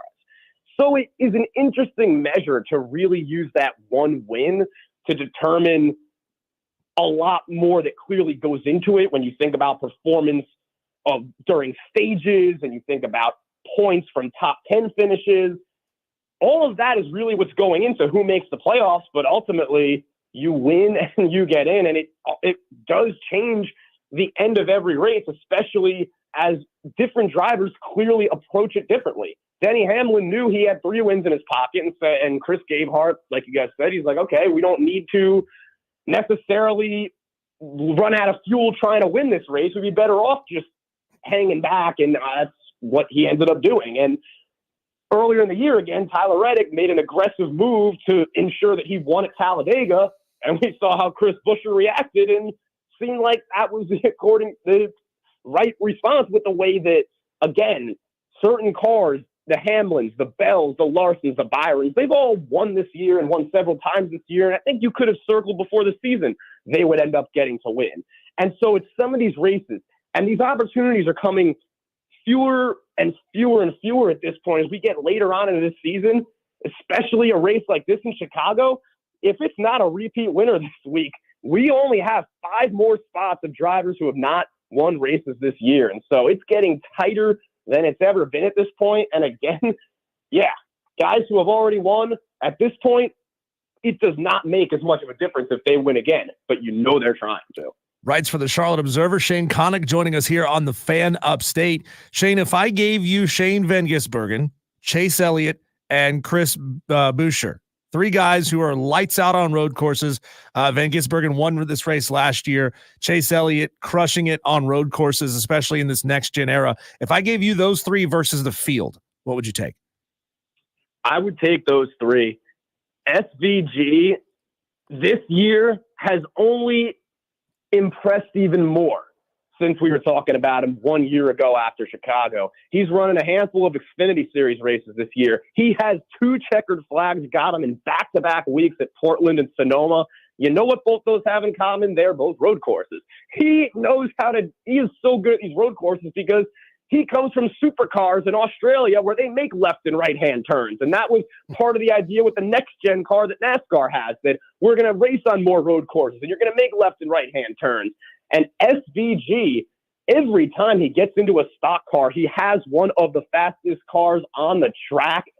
Heading back to Chicago, he is always going to be a threat. And about Elliott and Buescher, Chris Buescher needs a win more than just about anybody. I mean, he has been at Darlington coming as close as he did just several times this year and still not being able to get to victory lane and sitting 14th in the playoff standings right now. I mean, I would say that between Elliott's strength on any race this year, road course or oval, Chris Buescher's how badly he needs a win, and SVG on a road course, let alone Chicago, give me those 3 against anybody in this field. Hey, Shane, is there in your mind any real beef between Denny Hamlin and Kyle Larson? I know there's a lot of comments made recently about the 2 and how they race each other, or would you say it's just hearsay? Friendly rivalry. Denny Hamlin did address it on Actions Detrimental. That's Denny Hamlin's podcast. He addressed it this week and kind of made a, last week he didn't say it was a rivalry, and Denny's like, all right, it's a rivalry now. And it is interesting because Denny Hamlin is one of the best drivers in the sport, and this year has been the most consistent performer of any Toyota drivers. Kyle Larson is head and shoulders above that among Chevrolet drivers. So because of that, you instantly have that opportunity for a rivalry. And when you have a personality like Hamlin that is so polarizing within the sport, somebody like Larson, who is so known outside of just NASCAR in that motorsports world, it has potential even if it's not a legitimate rivalry, to just be good for the sport, to see even more of Hamlin and then even more of Larson, who isn't as much of a personality, but is known as well as he's known in motorsports. So is it a rivalry? No, I think Denny Hamlin and Kyle Larson seem to like each other as guys and make that pretty clear the way that any of these guys do. But the fact of the matter is that they are on top of the game in the sport. And the fact that one of them drives a Toyota for Joe Gibbs Racing, a biggest Toyota team, and then Larson being the star of Hendrick Motorsports, and the fact that this year they have been the pretty consensus top two drivers week in and week out, and any year they're among the top guys, I think it does feel like it could be developing into a bit of a rivalry, and especially with the way we're seeing that 5-car start to really get aggressive and, not be afraid to check people up from the back on the racetrack a little bit. I'm telling you, Tolos, you are doing yourself a disservice if you are not following him on Twitter, Shane_Connuck. Go look him up. Shane, I tell you, every time we bring you on the show, we have somebody texting in or messaging in on the stream, just talking about your energy being infectious with your coverage of this sport. Can you see yourself making a career out of covering NASCAR? Yeah, I mean, I love sports in general. I love all different sports, and there's a lot about NASCAR that is really cool. And as many different sports as I continue to cover, that I also cover a lot of different sports right now, I want NASCAR to be a part of what I'm doing with sports, because there's a lot of really, really cool stuff that NASCAR brings to sports. I like it. Good answer. Good answer, Shane. We appreciate you hopping on with us, as you do each and every Friday on these airwaves, and enjoy the race Sunday. We'll talk to you next week, pal.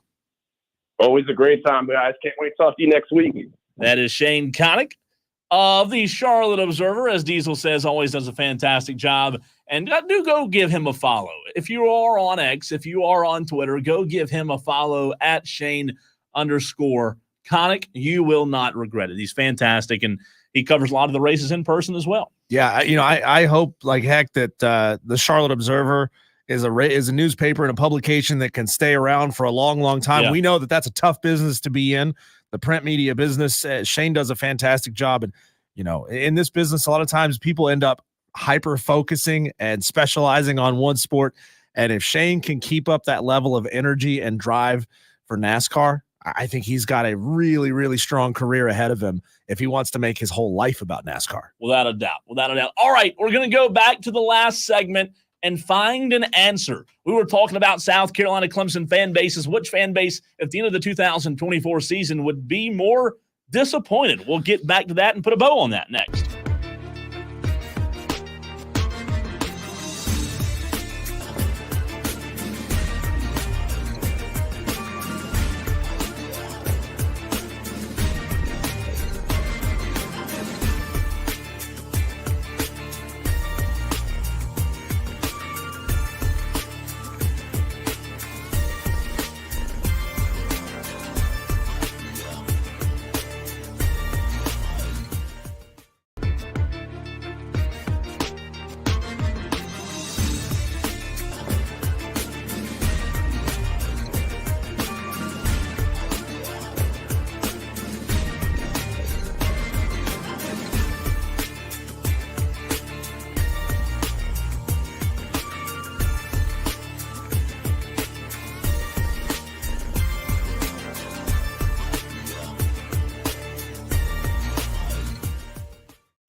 All right. It helps if you turn your mic on. I did it already this show. Off to a good start. We need to have a sound effect every time one of us does that. I know, really. I've done it once this week and at least like 3 times last week. But putting a bow on the 4 o'clock hour, the way we started it, Diesel, I asked the question, which fan base in 2024, at the end of the year, at the end of the season, when football season has come to a conclusion, which fan base will be more disappointed, South Carolina or Clemson? We set expectations for both. Just a quick recap. We said, Clemson, look, you got to win 10 games, right? You got to make the playoff. You got to win the ACC. For South Carolina, we said, look, you got to win 12 games. You got to win the national championship. We're kidding. We didn't say that for South Carolina. Make and win a bowl game. Diesel said at least 7 wins, which could include a bowl win as well. And I think that's very realistic. Again, when you look at their schedule, I think they do have several locks. I think Old Dominion's a lock. I think Akron is a lock. Vanderbilt, Missouri, and Wofford are locks in my opinion. So that's 5 locks right there. And then you should beat Kentucky. That's 6 regular season games. So I don't have a problem with your 7 wins. But relative to expectations, before the top of the hour, this is a very tough question to answer, but I'll let you go first, Diesel. What fan base in your mind will be more disappointed when the season comes to an end? So, like you said, I've got 5 requirements or expectations. These are not my expectations. This is what I think fans' expectations should be. Okay. I think Clemson very easily could achieve, not easily, very well could achieve all 5 of these things, but it would require Cade Klubnik really making a vast improvement. I think they can still achieve over half of these things without Cade Klubnik ascending to a top 15 or 20 quarterback. Sure. So I think Clemson fans are going to be relatively happy with their season overall, not ecstatic, not blown away. Oh my God, can you believe what we achieved this year? No, I don't think that's going to be Clemson's fan base's sentiment after the season, but I think they'll be okay with how the season went. Now with South Carolina, 7 wins, that includes a bowl win. Lenora Sellers being a decent quarterback. I said 2,000-yard season total. Spencer Rattler had 3,000 yards last year, but he has been in this conference and been in this game for a long time. I'm not saying that Lenora Sellers has to surpass what Spencer Rattler did or match what he did. I'm not saying that. I think we're going to get some improvement on the offensive line. I think that's going to help Lenora Sellers achieve that. Do I see them beating Clemson on the road? Probably not. Do I see them getting one high-profile upset? Yeah, I think they do. But with just how brutal this schedule is, Cole, I'm not sure that they get to that 7-win mark. Ugh. So now we're talking about yet another sub-500 season for Shane Beamer and a really upset fan base that starts to turn on him. I think South Carolina fans are going to be more disappointed than Clemson fans will be at the end of the year. All right. I like your case. And real quick, Shadow of Death Valley says, wait, did Cole say Missouri is a lock? I believe I did. Again, maybe lock's the wrong word there. To your point, I agree that Missouri's been a game that gave South Carolina all kinds of trouble. However, I think South Carolina this year should beat Missouri. I do. Are they a lock? Maybe that wasn't the right word to use there, but I think they should beat them. So that would be. But South Carolina sucks against Eli Drinkwitz. Yeah, but South Carolina is going to have the more talented team, in my opinion. And at some point, Beamer's got to put up or shut up. They got to put up or shut up. I mean, it's Missouri we're talking about. We're not talking about Ole Miss, you know? We're not talking about Oklahoma and Texas. We're talking about Missouri. What's Missouri done? You got to put up or shut up at some point. Didn't they come in and win the conference a couple times? The SEC? As soon as they got there? They won the East, right? Maybe the East. I don't remember them winning the conference. Didn't they win the East? That's more than South Carolina's achieved in a long time. They might have, but I'm just saying Missouri hasn't been relevant. South Carolina, to that point, has to put up or shut up. So I will disagree with you. I'll go the other way. I will answer the question by saying Clemson will be the Clemson fan base will be the more disappointed fan base at the end of the season, at the end of the 2024 season, because I do not know that I can sit here and tell you that the ACC championship game is something that Clemson's going to win. We talked about that to start the 4 o'clock hour, that not being a lock for Clemson. And I just can't tell you, I can't sit here right now and say I'm confident enough, Diesel, to say, look, they're going to win the ACC. I'm just not confident enough in that. So I go Clemson. They did win. Missouri did win the SEC East in 2013 and 2014, which it blows me away that they've now been in this conference for over a decade. Shadow of Death Valley says Missouri went 11-2 last year, returns a ton of talent from that team. They've won 5 in a row versus South Carolina. He's calling you out for your alleged lock. Well, and again, I did say that lock might have been the wrong word. Lock, and on my part, might have been the wrong word to use. Winnable. Winnable is a very good. Well, yeah, I mean, you can use a lock. You can use the word lock when you talk about Akron and Wofford, right? But when you talk about Missouri, it's a winnable game. It's at home. Yeah, they've won 5 in a row. But my point is, Shadow of Death Valley, to your point, at some point, if Beamer wants to get this program to where they want to be, you've got to be able to look at that Missouri game and say, hey, this is a very winnable game. When we come back, it's time for Cole and I to put up our dukes and fight about it. Each and every day at 5 o'clock, we do the 5 o'clock fight. You, the Tolos, decide who wins each round. That's coming up next.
Fantastic conversation with Shane Connuck in the last hour. You're going to hear that again coming up in the 6 o'clock hour. Those of you who didn't get a chance to hear it or maybe missed part of it, we'll have it for you again in the replay coming up. But right now, Cole, it's 5 o'clock. It's time for you and I to throw some punches, some jabs, some uppercuts. Heck yeah. Yeah, some roundhouses. All of these things are going to be thrown around over the next couple of minutes because it's the 5 o'clock fight.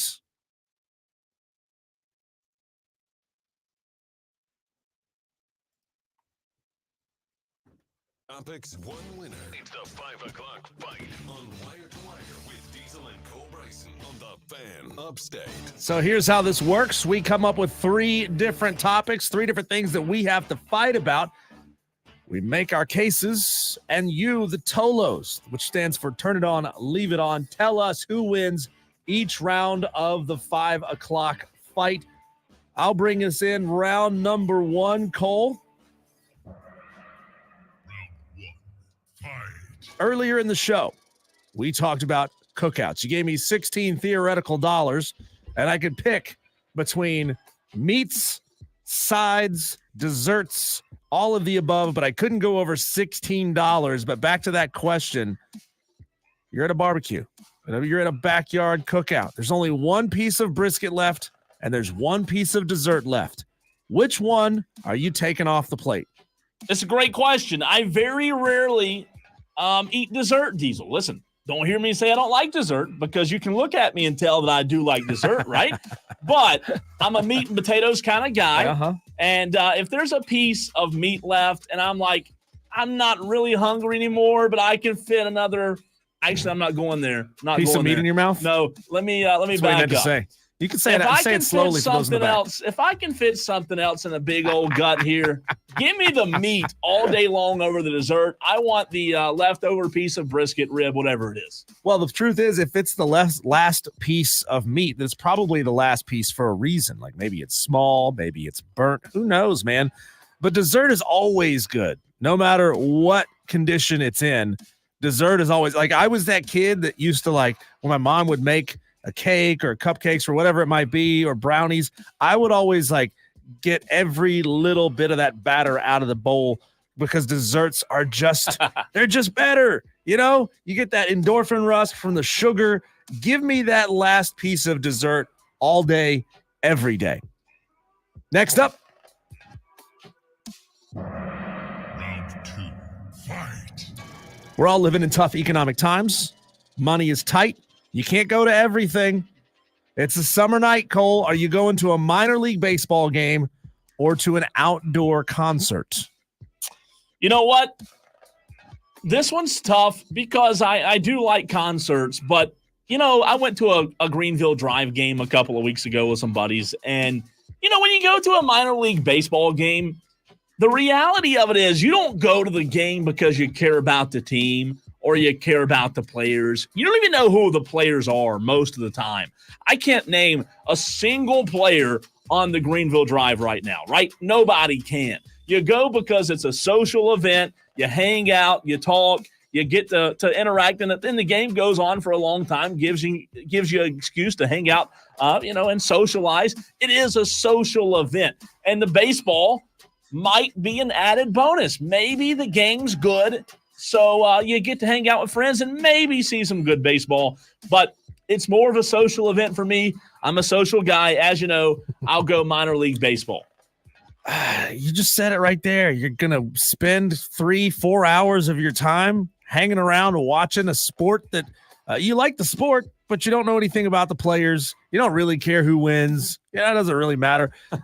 No, you got to go to the concert, man. Like I went to a concert Wednesday night that I'm not even a big fan of the band, but I had a fantastic time because they put on such a good show. It was pyro. They were throwing out giant beach balls. There was like 30 beach balls bouncing around the pit. They were throwing out rolls of toilet paper, confetti, all that stuff, man.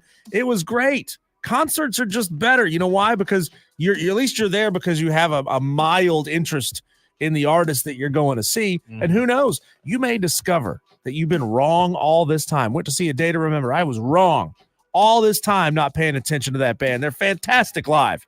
I'm going to the concert.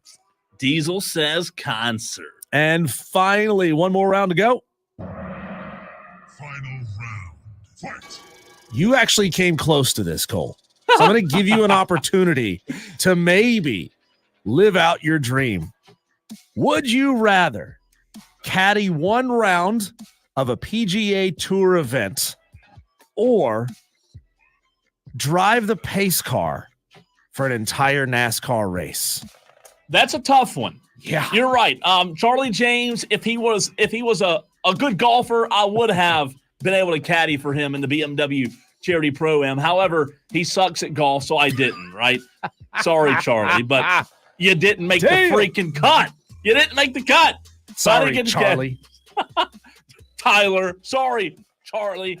Listen, this one's a very, very tough one, but I would go with the second option, drive the pace car, and to add to that, I would probably be told that I can never drive the pace car again because they would be like, man, I didn't know pace cars were supposed to go that fast. Why is the pace car lapping everybody during the cautions? This pace car looks drunk. I'd take advantage and I would fly around that racetrack. That'd be fun. The one guy banned for life by passing cars as the pace car. No, man, caddying a PGA Tour event, like a big event, seems like such a rush. It's an all-day thing. You're watching extremely high-level golf being played. You're learning a lot. You're at a great event at a great location. I want to be a caddy, man. I want to be the guy. I want to be the guy that grabs a golf club and throws it in the bag. You know, the pick it up, shut up, keep up thing. All that sounds great, man. That is like you're in the pocket. You're focused all day long. I want that, right? A rush. The only thing that's rushing is the sweat down your balls because it's 104 degrees and you're trying to, survive. You're dehydrated. You have the rash as you start walking a long time and you're kind of chafed a little bit and it's kind of just your shirt's hot and sweaty. No. From the window to the walls, Cole. Jeez. Got so descriptive here. Well, I'm just being honest. 5:08 on a Friday afternoon. So to recap our 5 o'clock fight, round one. If you're at a cookout, there's one piece of brisket left and one piece of dessert on the table. You can only go back and get one. Cole wants the brisket. Give me the dessert. Round two. On a summer night, are you going to a minor league baseball game or to an outdoor concert? No surprise, Cole's going to minor league ball. I'm going to the concert. And round three, you get to do one of these things. You get to caddy a round of a PGA event or drive the pace car for a NASCAR race. Which one are you choosing? Cole wants to be in a nice, cushy, air-conditioned car, driving around a track. Car. Yeah, you know what it is. You're going to be put in some crappy car that nobody wants to buy that NASCAR is trying to hawk and sell to consumers. I would rather caddy that PGA Tour event because I feel like, man, I would pick up so much knowledge doing this thing. What say you? Who wins each round of the fight while you're getting your votes in? We'll tell you right now how you can suggest a 5 o'clock fight. What do you want Diesel and Cole Bryson to fight about next? If you've got an ass, I'll kick it. Submit your topics to diesel@thefanupstate.com. Subject line fight on the Fan Upstate. Cole, would you really try to outpace the cars? Oh, 100%. Who is 100%. The driver, Hocevar, that we were talking about earlier that spun somebody out during a caution lap? Would that be you? Would you go all the way around and spin somebody out? I wouldn't be the best NASCAR driver either. Like I would take my anger out, obviously, during the race. It would not go well. But if I was in a pace car, man, like I would be laps ahead of those. That'd be so fun. Madcraft says Ford Fusions top out at 40 miles an hour. Have fun driving that Fusion on a closed course, Cole. That sounds boring. That's what I drive. I drive a Ford Fusion. So that's as fast as it goes. It's pretty fast. Did you ever see Days of Thunder when he came out of the pits and intentionally wrecked the pace car? I want you to go out there and hit the pace car. What? You've hit everything else on the track. Might as well stay perfect. Well, I'll start with the stream. How about that? Madcraft says Cole wins round one. He wants the brisket as well. That does sound delicious. I'm not going to lie. He says Diesel wins round 2, although I will attend Spartanburger's games. And he says Diesel wins round 3. I already know how to drive. I don't know how to pitch and chip. No pun intended. 803 says round 1, Cole. Not a sweets person. Never had a piece of meat in my mouth I didn't like, says the 803. Wow. Nice. Well played. Is that you, Haley? Haley Welch? Round 2, Cole, never liked concerts. I'll take a sporting event every time. Who Round doesn't 3, like concerts? Diesel gets round 3. Driving drunk is illegal. Could you, Caddying Cole, drunk is not. would it hurt your feelings? Like, you ever watch the caddy on a golf course and like the golfer just like hands you the club. He's like, here, you put it back in the bag. Here, you clean off my ball while I'm waiting. You know, like all this. Would that mess with your pride? Could you suck that up for a while and realize this is my job? No, I could do it. Okay. No, I can do it. But to the texter's point of being able to caddy while drinking, that's why he went with you there. He says they wouldn't let you operate the pace car with alcohol, according to him. I don't know. Spartanburg J chimes in, says Cole wins round 1 and 3. Great Friday show. We appreciate you, Spartanburg. Thank you, Jay. Now, I'm all about the final bite. Do you plan out your meals so that the final bite is the thing that you want to taste for the next 30 minutes to an hour? A lot of times. Totally do that. A lot of times. I am guilty a lot of times of eating one thing at a time as well. Really? Mm-hmm. So you'll eat all the brisket, then eat the mac and cheese, then eat the coleslaw. I did today at lunch. I had Really? I did that today at lunch. I ate one thing at a time. Yep. To me, I always start. You got to start with the main thing, and then you take a bite of everything else, and then you come back. To me, it's like a circle. Yeah, I don't ever do that. Yeah, I'm a one at a time kind of guy. Yeah. G says Cole wins it all on the text line. Appreciate that. Gee, I thought we were friends. I thought we were friends. And continue to get those thoughts in. And while we wait on a few other texts, the last minute texters. Texter from the 720 says, back to our last conversation, show me, all caps, those 7 wins. It might be stretching for 4 wins for South Carolina. I'll do it again, texter. Old Dominion's a lock. That's a win. Kentucky, I have them winning that game. Mm-hmm. Akron is a lock. That's a win. There's 3, right? They lose 3 in a row. A&M's that game I told you, Diesel, earlier, that's a coin flip. So I'll go loss there, but I could very easily, for now, very easily see them winning it. Vanderbilt, you should win that game. I like their chances, even though Missouri's really good. I like their chances there. Walford will be 5. And then, if they win a bowl game, that's 6. Diesel said they should win 7. There's 6 wins, texter, if you were to win a bowl game.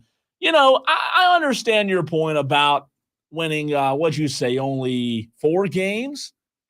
Texter, is that what you said? Let me find that text again. Yeah, I might be stretching for 4 wins. Well, if you only won 4 games, if you told me South Carolina Diesel would only beat Old Dominion, Akron, Vandy, and Walford, Shane Beamer is gone. Yeah. They're done. They have a new coach. Like, you don't win one SEC game, that's pitiful. They're gonna win an SEC game, texter. They're going to be, in my opinion, they're gonna beat Kentucky. They have a chance to beat A&M at home. I think they have a chance to beat Missouri at home. Yeah, I don't think we'd find too many Gamecock fans who would tell us truthfully what it would take. Those who are still in on Shane Beamer, what would it take to sour you on Shane Beamer? Because going over in the SEC or only beating Vanderbilt, that being your only SEC win all season, I don't see how you bring him back. I mean, that is slipping the wrong direction. I mean, you go back just the last 2 years, they got wins over Kentucky, Texas A&M. Let's see, wins over Tennessee and Clemson. Yeah. A really good showing in that Tax Slayer Gator Bowl in 2022 against Notre Dame. You didn't win that game, but you had a really good showing.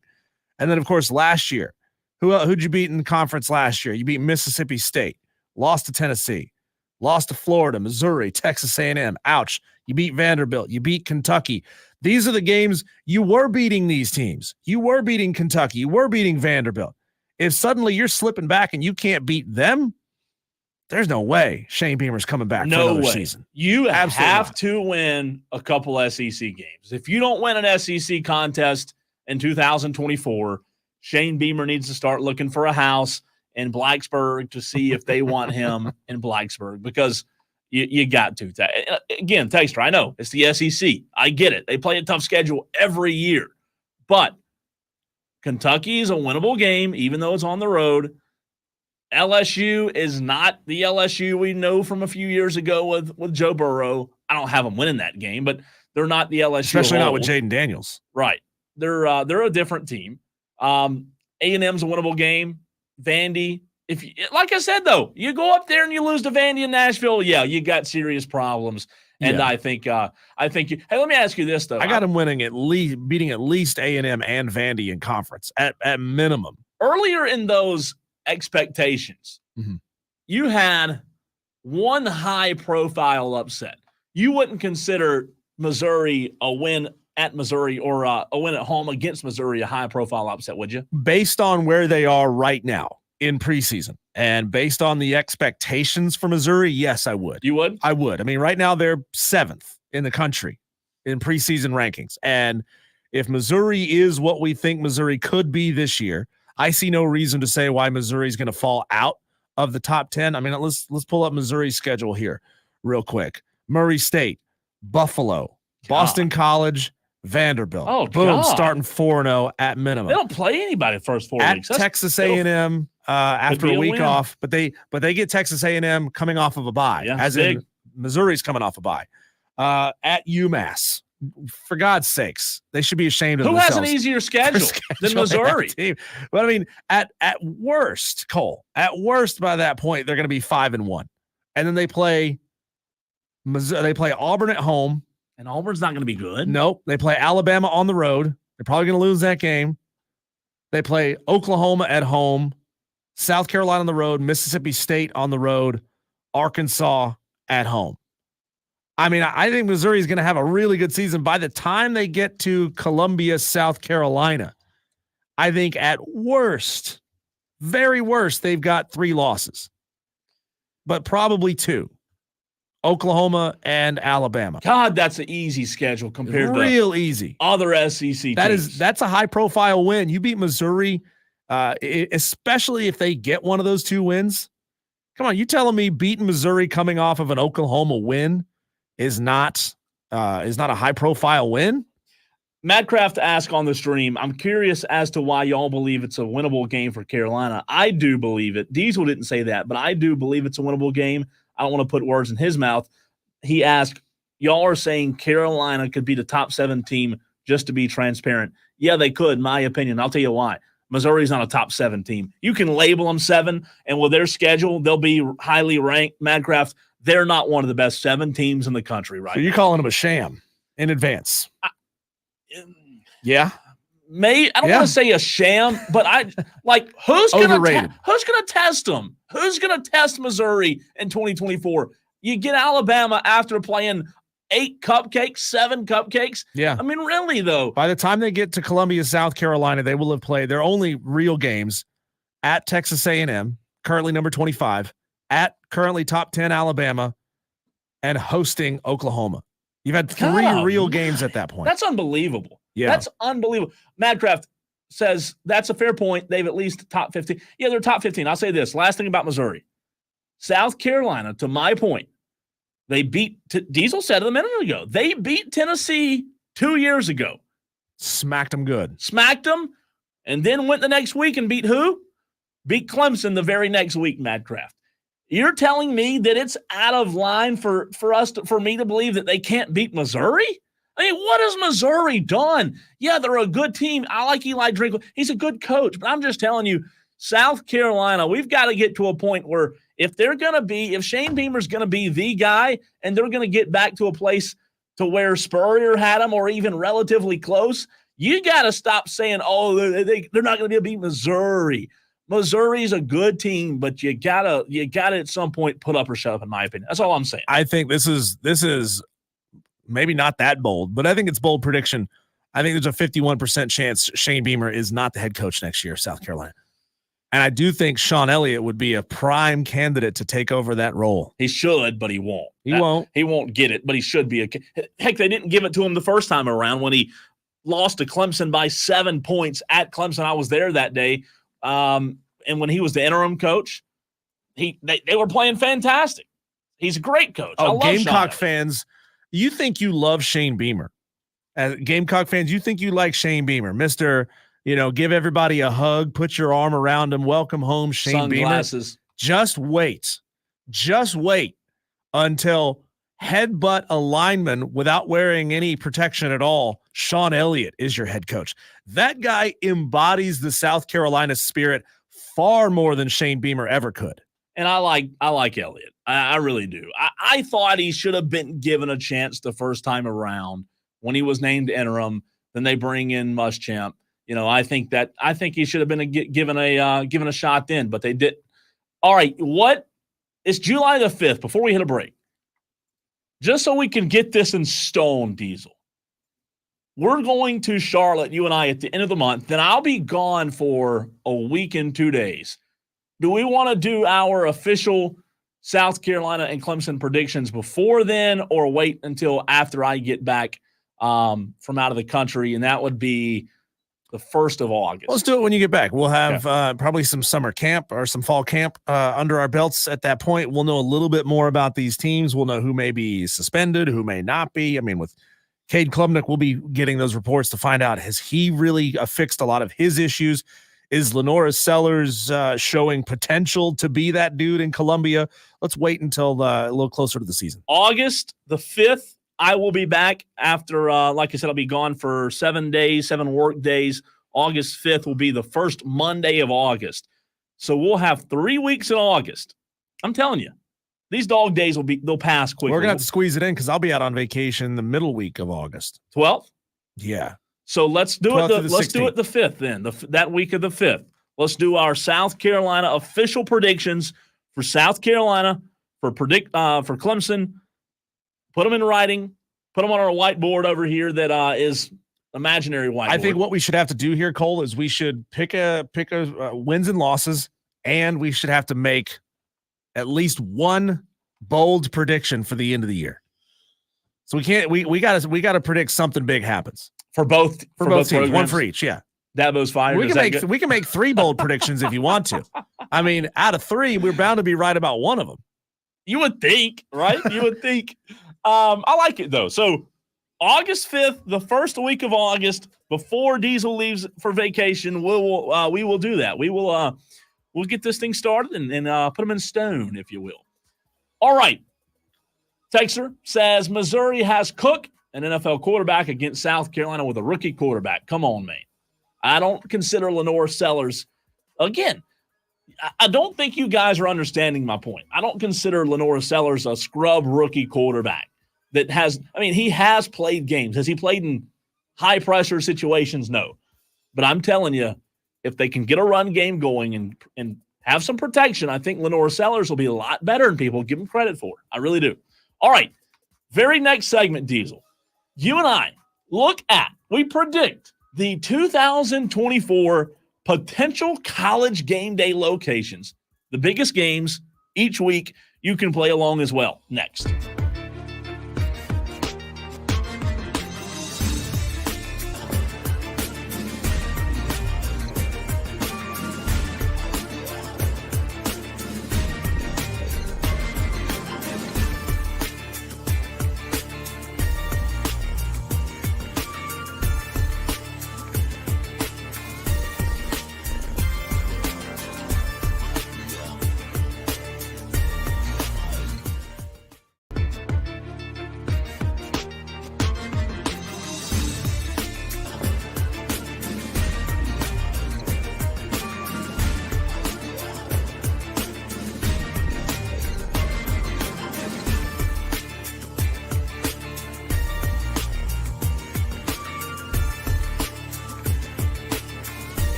Short Court. Sound off now at 844 fan phone.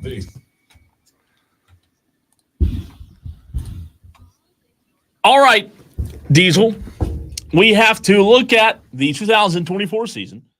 Get through, not have to. Apologize for that negative connotation there. You ever heard somebody say that? Don't say you have to. I've Just got say to sit down and watch sports. Yeah. I use that line on my wife all the time. It's your Sorry, job. honey, we can't watch the sitcom that you're really into right now. There's a big game on. Yeah, It's my job. I that's have true. to watch it. Yeah, it's good. I like that. I like that excuse. It doesn't work, but I use it. You try.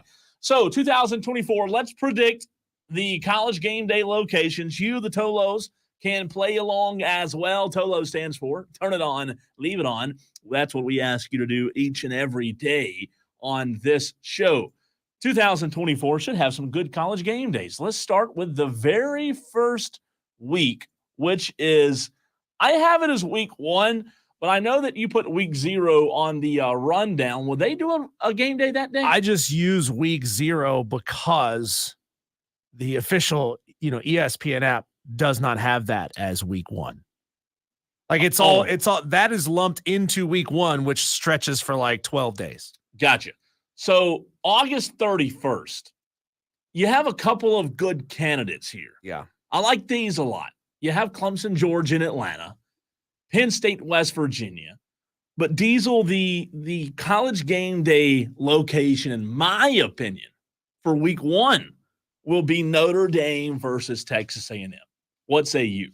Yeah, the way I did this is I power ranked 1, 2, 3, my most likely hosts or games that are going to be played on college game day. Most weeks I did pick a dark horse or 2. And those dark horses, I think, are really going to come into play more deeper into the season, depending on depending on results up to that point. But I think week 1, assuming there is no college game day in week 0, which I think is a lock to be Florida State, Georgia Tech, because there's really nothing else on August 24th. But true week 1, Saturday, August 31st, my number 3, I've got Penn State, West Virginia. Number 2 is Clemson, Georgia in Atlanta. And number 1, which I think this is virtually a lock. If they haven't announced this already, they will. Notre Dame at Texas A&M. That's going to be the game. I think that will be the location as well for college game day. That should be a heck of a game. A lot of hype surrounding both of those programs, and I believe that's where they'll be. Looking around what else is being played that day, there's not a lot, right? There's not a lot of great South Dakota State, Oklahoma State, no. Yeah. Miami, Florida, that's got some potential. Miami versus Florida in Gainesville. That's got some real potential. And as a matter of fact, I might even push that to number 3 and push Penn State, West Virginia down to a dark horse. That's what Madcraft asked on the stream, was Miami, Florida. That I could see it, but again, Notre Dame, A&M, 2 big brands, 2 blue bloods, if you will. I think that's where they'll go. And Florida's been so down for so long, even though there's a lot of heat and there's a lot of hate in that rivalry in the state of Florida. They're looking for something with national appeal. Oh, yeah. And that's going to be Notre Dame, Texas A&M. All right, for time's sake, because we have about 5 minutes left in this segment. Week 2, you give me your pick, I'll give you mine. I will say week 2, I'll go Texas, Michigan week 2. Yeah, that's what I have as my number 1 as well. Number 1, Texas at Michigan. Number 2, Colorado at Nebraska. Just, to take advantage of as much of that Colorado and Deion hype as they can get while the season is still young. And then number 3, the Dukes Mayo Classic, Tennessee, NC State. I don't think that that's a very strong candidate. No. It's more like 1 and 2, and then everybody else is a dark horse. Potentially South Carolina, Kentucky, potentially Marshall, Virginia Tech, just because there's so much hate between those 2 fan bases. But I think those are pretty far down the list. I think it's going to be Texas, Michigan. You lock that one in. Week 3, there are a couple of good options for week 3. I predict week 3 will be Alabama, Wisconsin. They don't go Wisconsin week 2. I think they'll get back to them in week 3. Obviously, some might say West Virginia, Pitt could be a good option. I know that you have that one on the rundown as well. But I think Alabama, look, they can't go 3 weeks of college game day and not have Alabama as one of them, right? It's a strong one, but I disagree with you. I'm going either Oregon State or Washington State. It's so weird to see these rivalry games being played in week 3 of the season. I do have Alabama, Wisconsin as number 3 on my list. Dark horses, Texas A&M at Florida, West Virginia at Pitt, and then Colorado State. All of this depends on who's been hosting the previous weeks. Yeah. So your pick for week 3 is what? Is Oregon State. Okay. Diesel says Oregon State for week 3. Week 4. This one's tough. Week 4, I was debating between Utah and Oklahoma State and then Tennessee, Oklahoma. At the end of the day, though, I'm going Tennessee, Oklahoma. Even though Utah, Oklahoma State should be a fantastic game, I just think the Blue Bloods probably most of the time will get picked in these early season matchups, and that's why I think week 4 they'll go Oklahoma and Brent Venables and Josh Heupel, Tennessee. Is that Oklahoma's first game in the SEC, hosting Tennessee? I don't know. I haven't looked, but I would say probably so. Probably is. Week 4, yeah. For that reason, I'm with you. I'm going Tennessee, Oklahoma would be my first pick. Second pick is USC versus Michigan, which is probably also USC's first game in the Big Ten. Dark horse, James Madison at North Carolina, depending on if JMU comes out of the gate white hot like they typically do. I also look at NC State, Clemson, because there's been a lot of heat in that rivalry over the years. Week 5. Really, really tough. Or is it? You have some good matchups. Yeah. Oklahoma, Auburn. I know a lot of people will say, Ohio State, Michigan State should get looked at. But week 5, for me, this is a no-doubter. Then we got to hit a break, but Georgia, Alabama is going to be the game. Yeah, right? Lock that one in. Georgia, Alabama.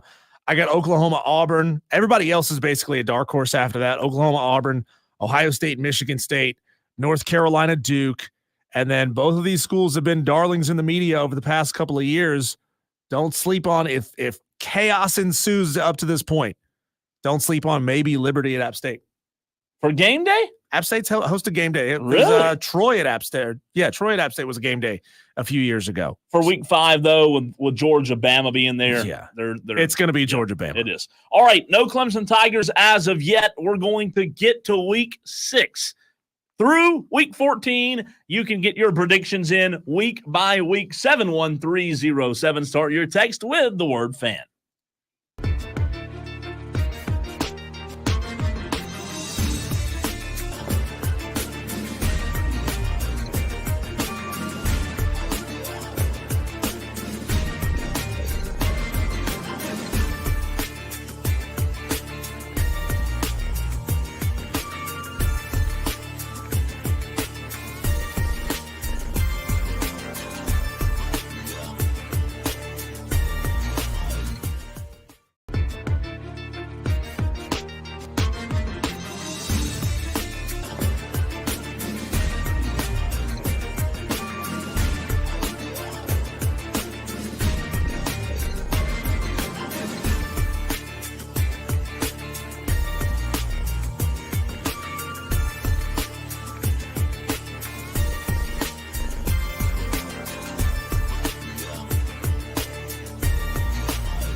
Text us at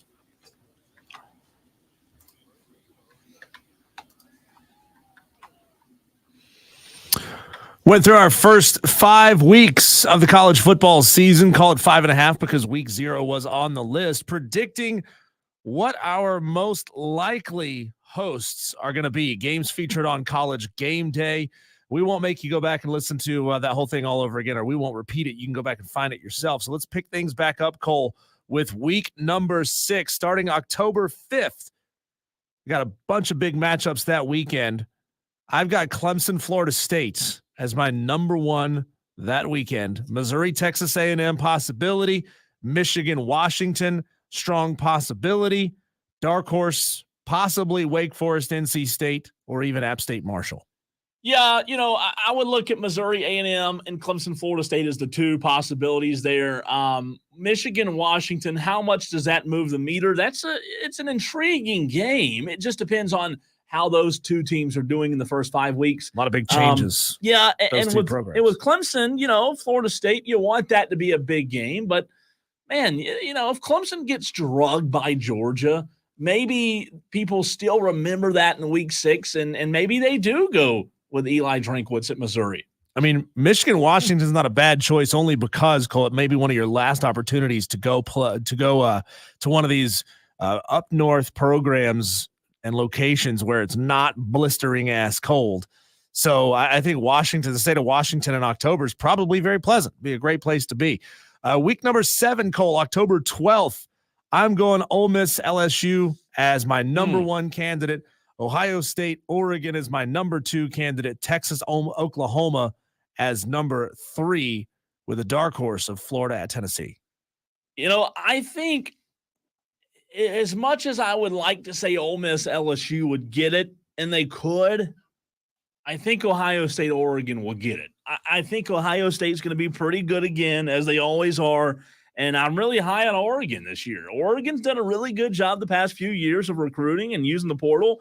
And I think Ohio State, Oregon, I look at that game as one of the better games of the entire season across the board. I really do. Now that I'm thinking about this, I'm going to change my answer. I'm putting Texas, Oklahoma as my number 1. Really? Right? The Red River Shootout. I'm not calling it the Red River Rivalry or Showdown or whatever they want to change the name to. It's the Shootout. Texas State Fair, Texas, Oklahoma, Cotton Bowl split down the middle. You telling me that's not getting game day? I don't know. First year, both of them are in the SEC. They should be beaten and bloodied at that point. That's going to be tough. That's a tough one. That's going to be tough. That's going to be a great week of football. Mark that down, October 12th. Holy cow. Week 8, October 19th. You know what's blown me away by a lot of this, though, Cole, is just how many game day sites are going to be Big 10 and SEC. Big 12, I don't know that I've got the Big 12 with as even a top 3, but maybe twice the entire season. And that's why I think they'll have to split it. Like when I say it's going to be Ohio State, Oregon for week 7, a lot of that has to do with where I think it'll be week 8. Week 8, October 19th. I don't think there's a question on this one, Cole. I think it's Georgia, Texas as number 1, Alabama, Tennessee, number 2, Miami, Louisville as 3. And then Auburn, Missouri is 4. I'm going Georgia, Texas as my prediction for College Game Day week 8. Those 2 could be undefeated right there. They could be undefeated, and if that would be the case, I mean, if Georgia and Texas are both undefeated, mountain of a game. They'll be at game day the Sunday before. All right, week 9, October 26th. Number 1 game on my list that week, Cole, is Florida State, Miami. Michigan State, Michigan is number 2. LSU, Texas A&M 3.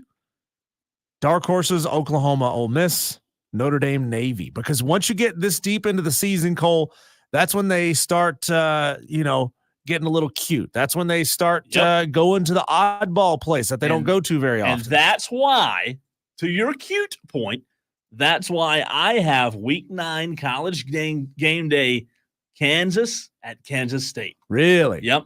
Interesting. Yep, I do. Week Good 9, choice. Kansas State. Has game day ever been to Kansas State? I don't know. I feel like they have before. I feel like that's a program that like ESPN kind of wills that program into being good every now and again. and they just jump up and have a great season when they really need to. All right, week 10, November 2nd. We got a couple of huge ones that weekend, especially in the Big Ten. This is when the Big Ten season really, really gets spicy. Yeah. Oregon, Michigan is my number 1 candidate for week 10. Ohio State, Penn State, my number 2 candidate. Wisconsin, Iowa, number 3. Those are good ones. However, remember I had Oregon, Ohio State week 7. Mm-hmm. So I don't think they go Oregon again. If they were to go there 7, I think Ohio State, Penn State's the move there, especially if Penn State does the whiteout. If that's the whiteout game? Yep. Yeah. It's a good chance. Could be a gnarly one. Week 11, this is November 9th. Here's my list. Number 1, Florida State, Notre Dame, Oklahoma, Missouri 2, Washington, Penn State 3, dark horses, Oklahoma State, TCU, and West Virginia, Cincinnati. Again, this is the part of the season where they've had a lot of these teams on the show already. They have, and I hate to say it, but I think Georgia will be on there again. I think week 11, I'm going Georgia at Ole Miss. Lane Kiffin, I think we'll get it. We'll get game day, and I think it'll be week 11, Georgia and Ole Miss. Georgia and Ole Miss, week 11. There you go. Moving on to week number 12. This is November 16th. SoCon SEC rivalry week. Yeah, we're going to see one of those games on game day. No. There's still a couple of decent games that week, but it's a lot of the SoCon teams. But you still got Tennessee, Georgia that week, Wake Forest, North Carolina, Oregon, Wisconsin. But I'm going Colorado, Utah game day. You think Colorado's going to even still be nationally relevant at that point in the season? Well, if they're not, it's going to be an epic push to make them somehow seem relevant. Will they be relevant? That's a good point. I think I would go Colorado, Utah, week 12. Week number 13, and I look at another dark horse that week, Cole, would be James Madison, Old Dominion. Yeah. They go, or wouldn't this be a wild one? This is way out of left field. Way out of left field. Sam Houston, Kennesaw State. Kennesaw State is a brand new FBS program. I've been there. If Kennesaw State is good by that point in the season, a lot of these other schools have already, again, either hosted game day or they have been the visiting team on a game day weekend. That's when, again, things start getting a little bit weird. Week number 13, this is November 23rd.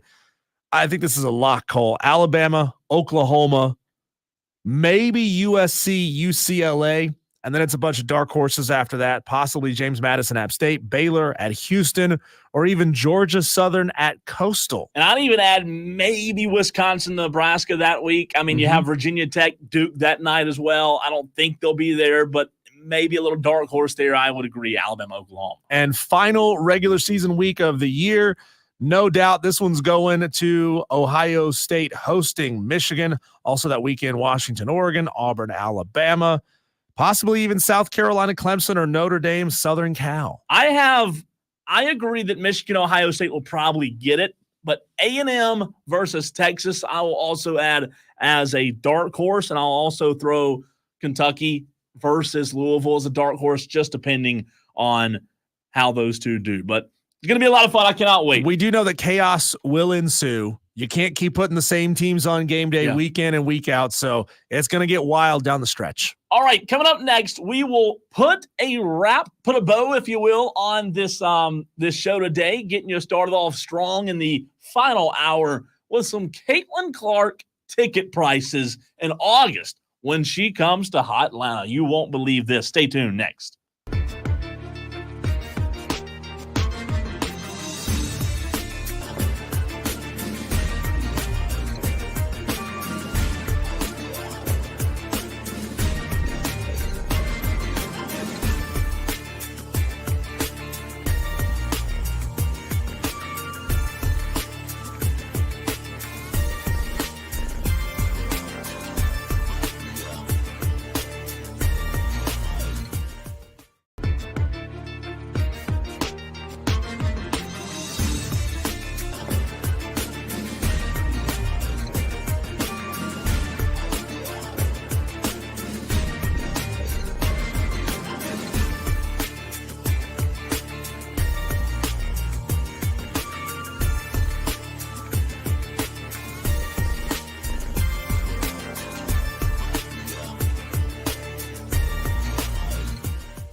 And all of a sudden, Diesel got really dark in the studios. Did you mess with the lighting? Did you turn the lights down? No, sliders are still where they were. Well, you look outside, it's pretty dark over there toward Woodruff Road. Hope you guys are staying safe. Let us know, number one, where you're listening from today, as well as what the weather is. I mean, maybe you could say, hey, it's pretty nasty over this way, so other Tolos, stay away, right? Stay away from this part of town if you don't have a specific need to get there. I saw a nasty post the other day. People upset at the people who turn their emergency flashers on in heavy rain. I do that. You do that? Yeah, I do that too.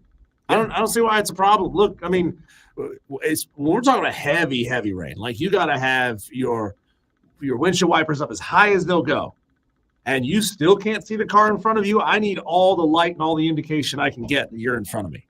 Well, people that's one such a don't weird, know how to drive. That's a weird gripe.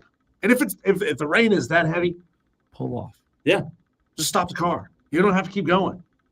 So Diesel, this is fascinating. I had a friend of mine this morning text me about some Caitlin Clark tickets when they come, I believe, to Atlanta when they play the Dream. I think it's the Fever at Dream. The Fever Dream. The Fever Dream. If you had given me 30 guesses, I would not have been able to tell you the Atlanta WNBA team name. Yep, it's the Fever.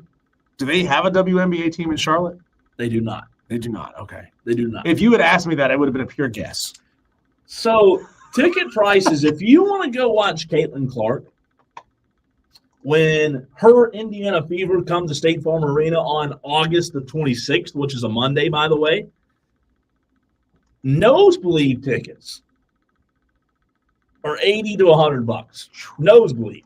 If you want to sit close to where you have a decent view of Caitlin Clark and not look at a big screen, lower deck, $340 to $450 for a WNBA ticket to see Caitlin Clark. So, again, you can get a $50 to $100 ticket, go sit up in the nosebleeds. But that's, if you want it, to me, the way I look at it is you have a better view at home, right?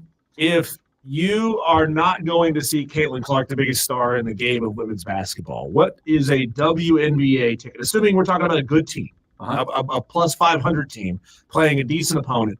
What is the WNBA ticket worth to you, Cole? Like, how much would you spend to go see a WNBA game? Not Caitlin Clark. Not Caitlin Clark. Let's just say we're talking about the Atlanta Dream versus the. God, don't ask. Well, like I don't know. That's a good question. Isn't it like an Orlando Mystics or something like that? Sounds good. We'll go with it. I would say, without Caitlin Clark in the game, I'd say $30 to $40. Max you'd spend. Even if we're talking like 10 rows from the court.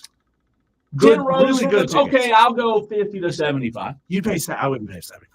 I'd pay 50 to 75. No, if the ticket was $40 or less, and I'm talking good tickets, I would go. That's all it's worth to me. I genuinely not interested.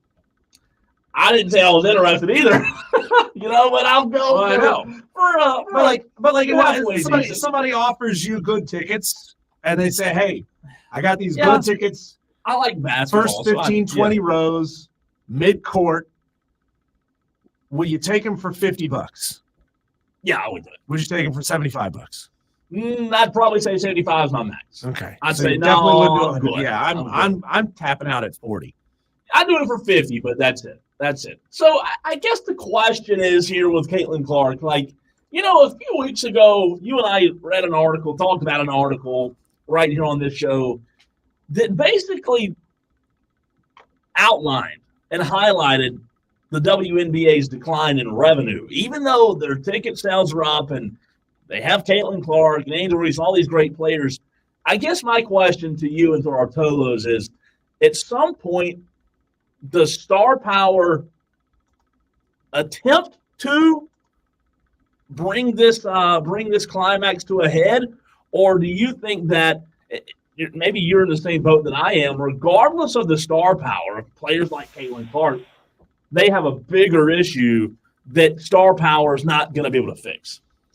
Well, I think given the Caitlin Clark effect, given the Angel Reese effect, I think the WNBA, it's going to behoove them to either themselves, and I know we fought about this last week, either to join hands with NCAA basketball and start identifying and pushing as many potential stars as they can going forward to try to create the next Caitlin Clark. Now they may say we're not going to spend that much money on it, but we are going to form some campaigns. I mean, they'll run promos and they'll talk about this player, that player, and really start honing in on the stars of the upcoming 2024-25 women's college basketball season. Because if they can do that, Cole, if they can start this avalanche of a star player, two megastar players coming out every year, then you start building consistency across all games. Yeah. Whether it's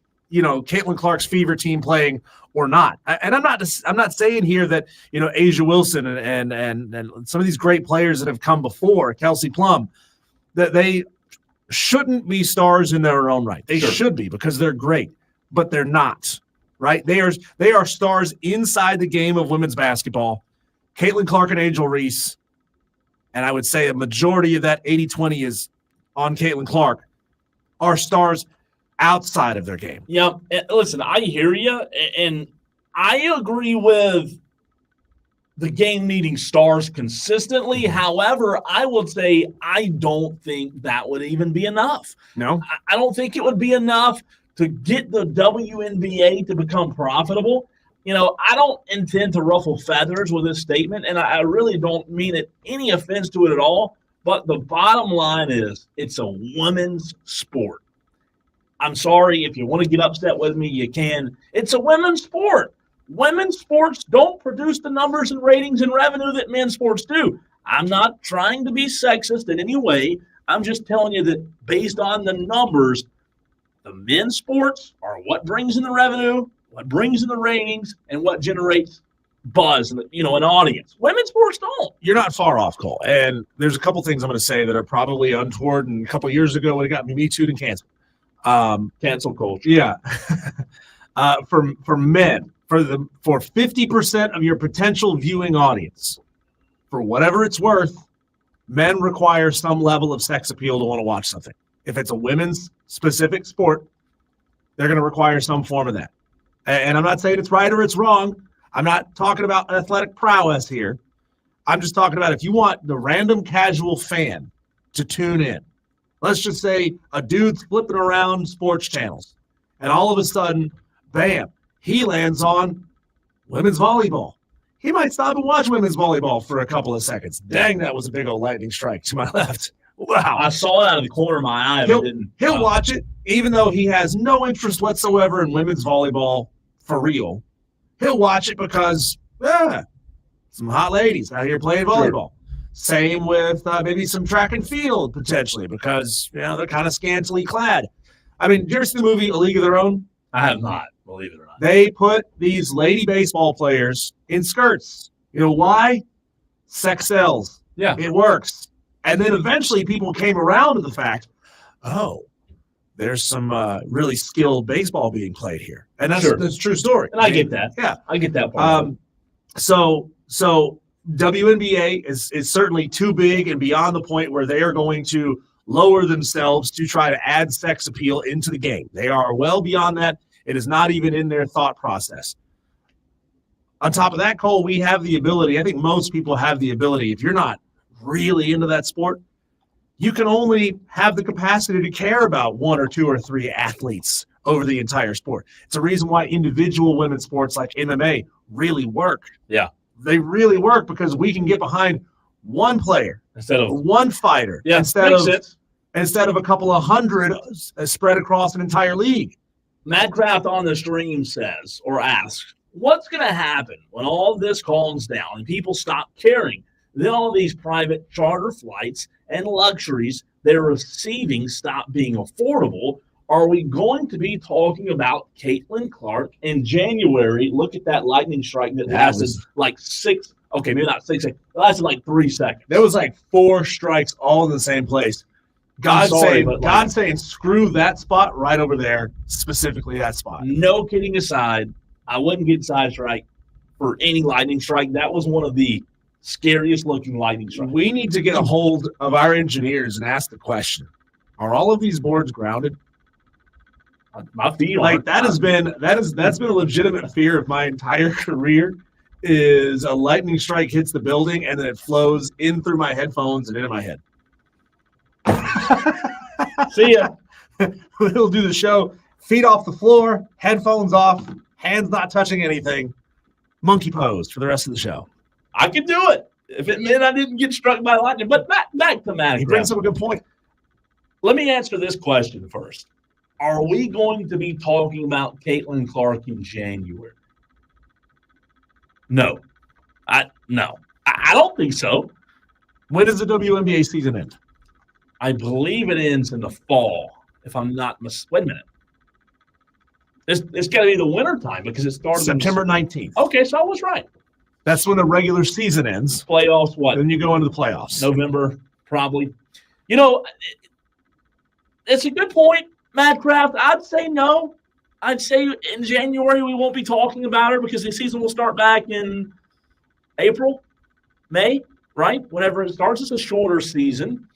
But, you know, the problem is, to Matt Kraft's first question, what's going to happen when all of this calms down? Well, what people don't realize is, even though it's all sexy right now and the lights and stuff are flashing, they're still not profitable. Nothing's changed. Like when you open a business, you look at the bottom line. Nothing's changed. Yeah, it's the NBA that's funding this. Yeah, and, you know, it's getting talked about. Stephen A. Smith and that girl that he argued with, they're talking about it, Monica. They're talking about it. We're talking about it. But the bottom line is revenue hasn't changed. They're not becoming profitable. And that article you and I looked at a few weeks ago, they're not even becoming close to profit. I think there's little flashes here and there that show that in pockets, in certain situations, the WNBA can draw a lot of fans. They drew the biggest crowd they've ever drawn in Las Vegas last week. It was like, or earlier this week, it was like 20,000, 21,000, something like that. Biggest WNBA game ever, as far as attendance goes. And they had to move it to the Las Vegas Golden Knights arena to be able to even play that game. I think it's going to be really difficult for the WNBA to continue the Caitlin Clark hype for a long time. It is. I mean, truthfully, people are going to get tired of hearing about Caitlin Clark at some point, and they're going to say, either, okay, I don't care about this game, I'm not going to pay attention to it at all, or if it has managed to capture them in some way, they're going to say, okay, who's next? Totally random. This is not fair that I asked this, but I'm going to ask you. What hype train, Diesel? I can't even say without laughing. What hype train continues the longest? Caitlin Clark or Hawk Tua? It's Caitlin Clark. I think Hawk Tua is going to fade into oblivion within the next. So you don't think 5 years from now we'll know who? Oh wow, no, wow. See, I think it'll last a few years. I think she's gonna. Hawk Tua is gonna. What was her name? Welch. Haley Welch. Haley Welch is gonna make her money over the next 6 months with fantastic social media ad campaigns. Maybe a year tops. After that, she's gone. I mean, I'm shocked that we haven't already seen her on Instagram ads and becoming a social media influencer. I mean, that's what she'll do. But you know, these people mostly just kind of fade into oblivion pretty quickly. Joey says, "Whoa, Cole! It is required to have seen a league of their own in order to be in the business you're in. Go watch it, Joey. I'm not a big movie guy. Diesel knows this. Yeah. But I'll watch it. Joey, I don't know how old you are. I'm 40. I'm a man. I'm 40. Mike, that's the second Mike Gundy reference I heard today. Rob Jones. That movie gave me the biggest childhood crush on Gina Davis.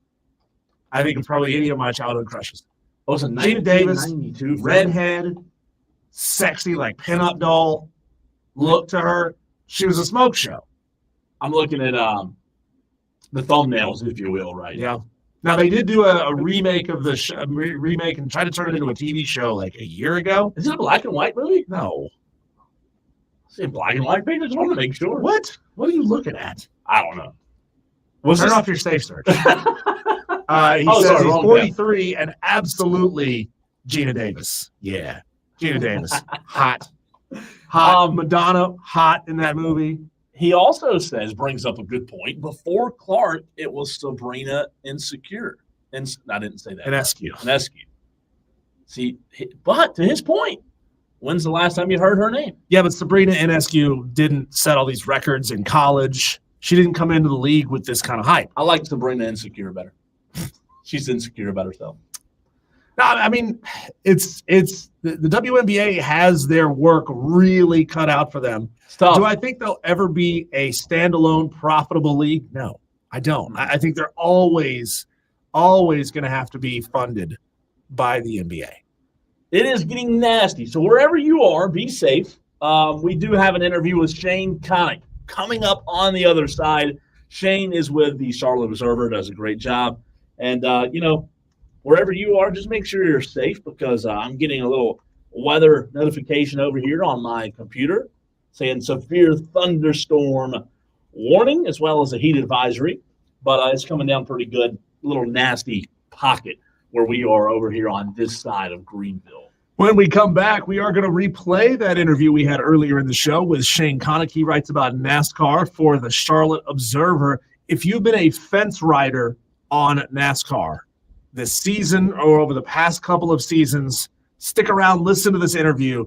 Shane Connuck is as lightning in a bottle when it comes to talking about NASCAR. He will give you reasons to be excited about this sport, especially this weekend as they're doing the road course race on the streets of downtown Chicago. We'll play that for you next on the Fan Upstate.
On the Fan Upstate.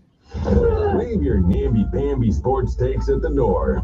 Call in if you're man enough. 844 Fan Phone. This is Wire to Wire with Diesel and Cole Bryson on the Fan Upstate.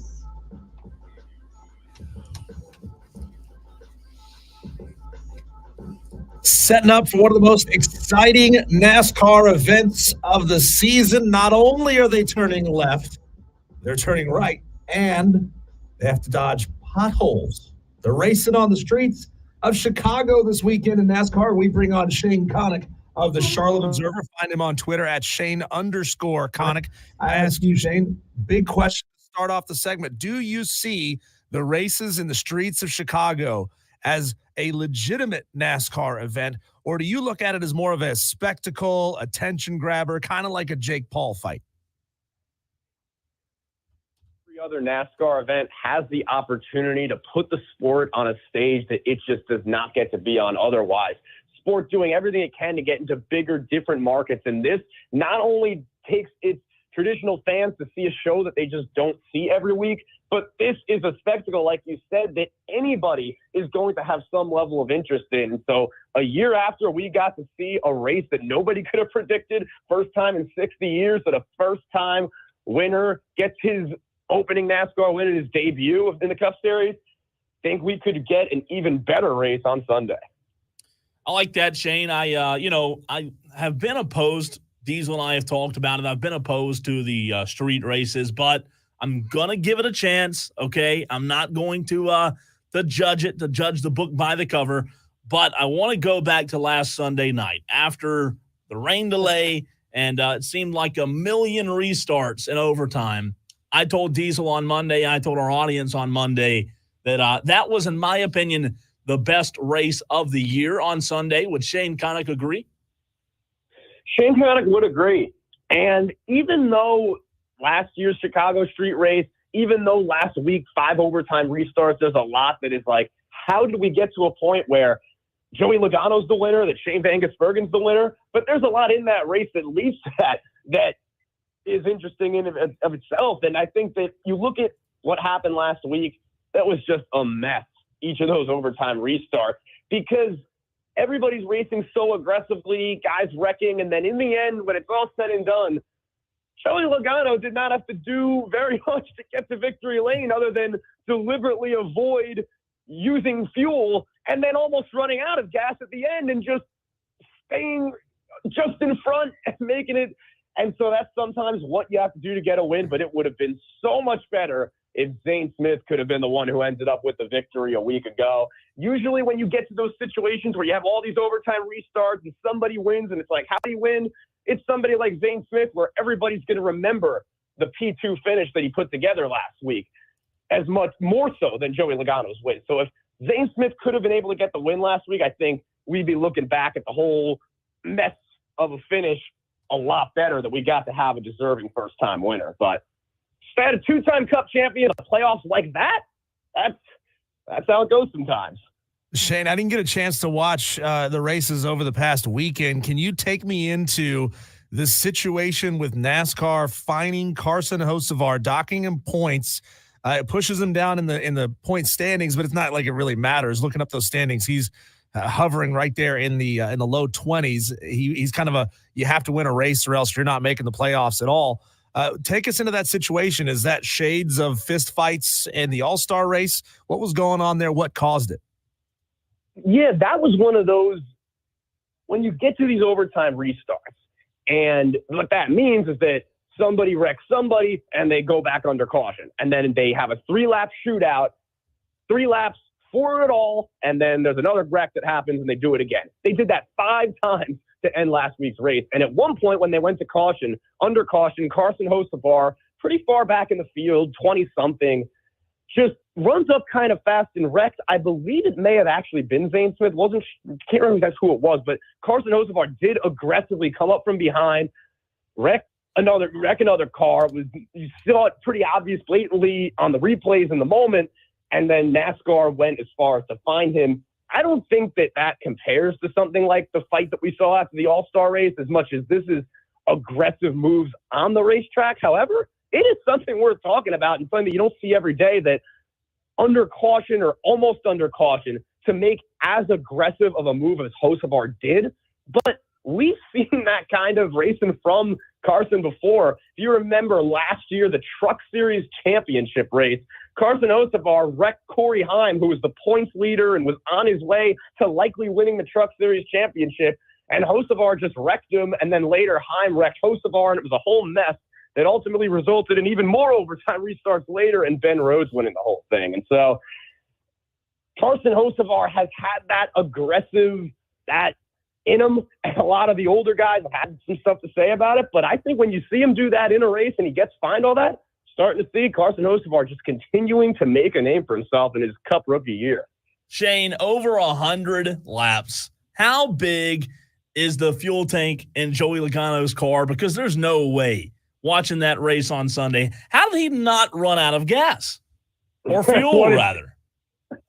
I mean, because of how I think it was because he just simply wasn't going as fast earlier that he was able to preserve a bit of fuel. And I think that was the strategy for a lot of throughout overtime. But then other cars were also having that strategy, and it did not come close to working out. So it was one of those where it's a lot of question marks, and it's like, what is the best way to move forward if you're NASCAR with overtime, with the fuel situation? Because it did not seem like there was much that Joey Logano did that put him in position to even win. It felt like a lot of the fuel saving he was doing was just to ensure that he didn't come in 30th. And the next thing he knows, he's the guy who ends up winning the thing.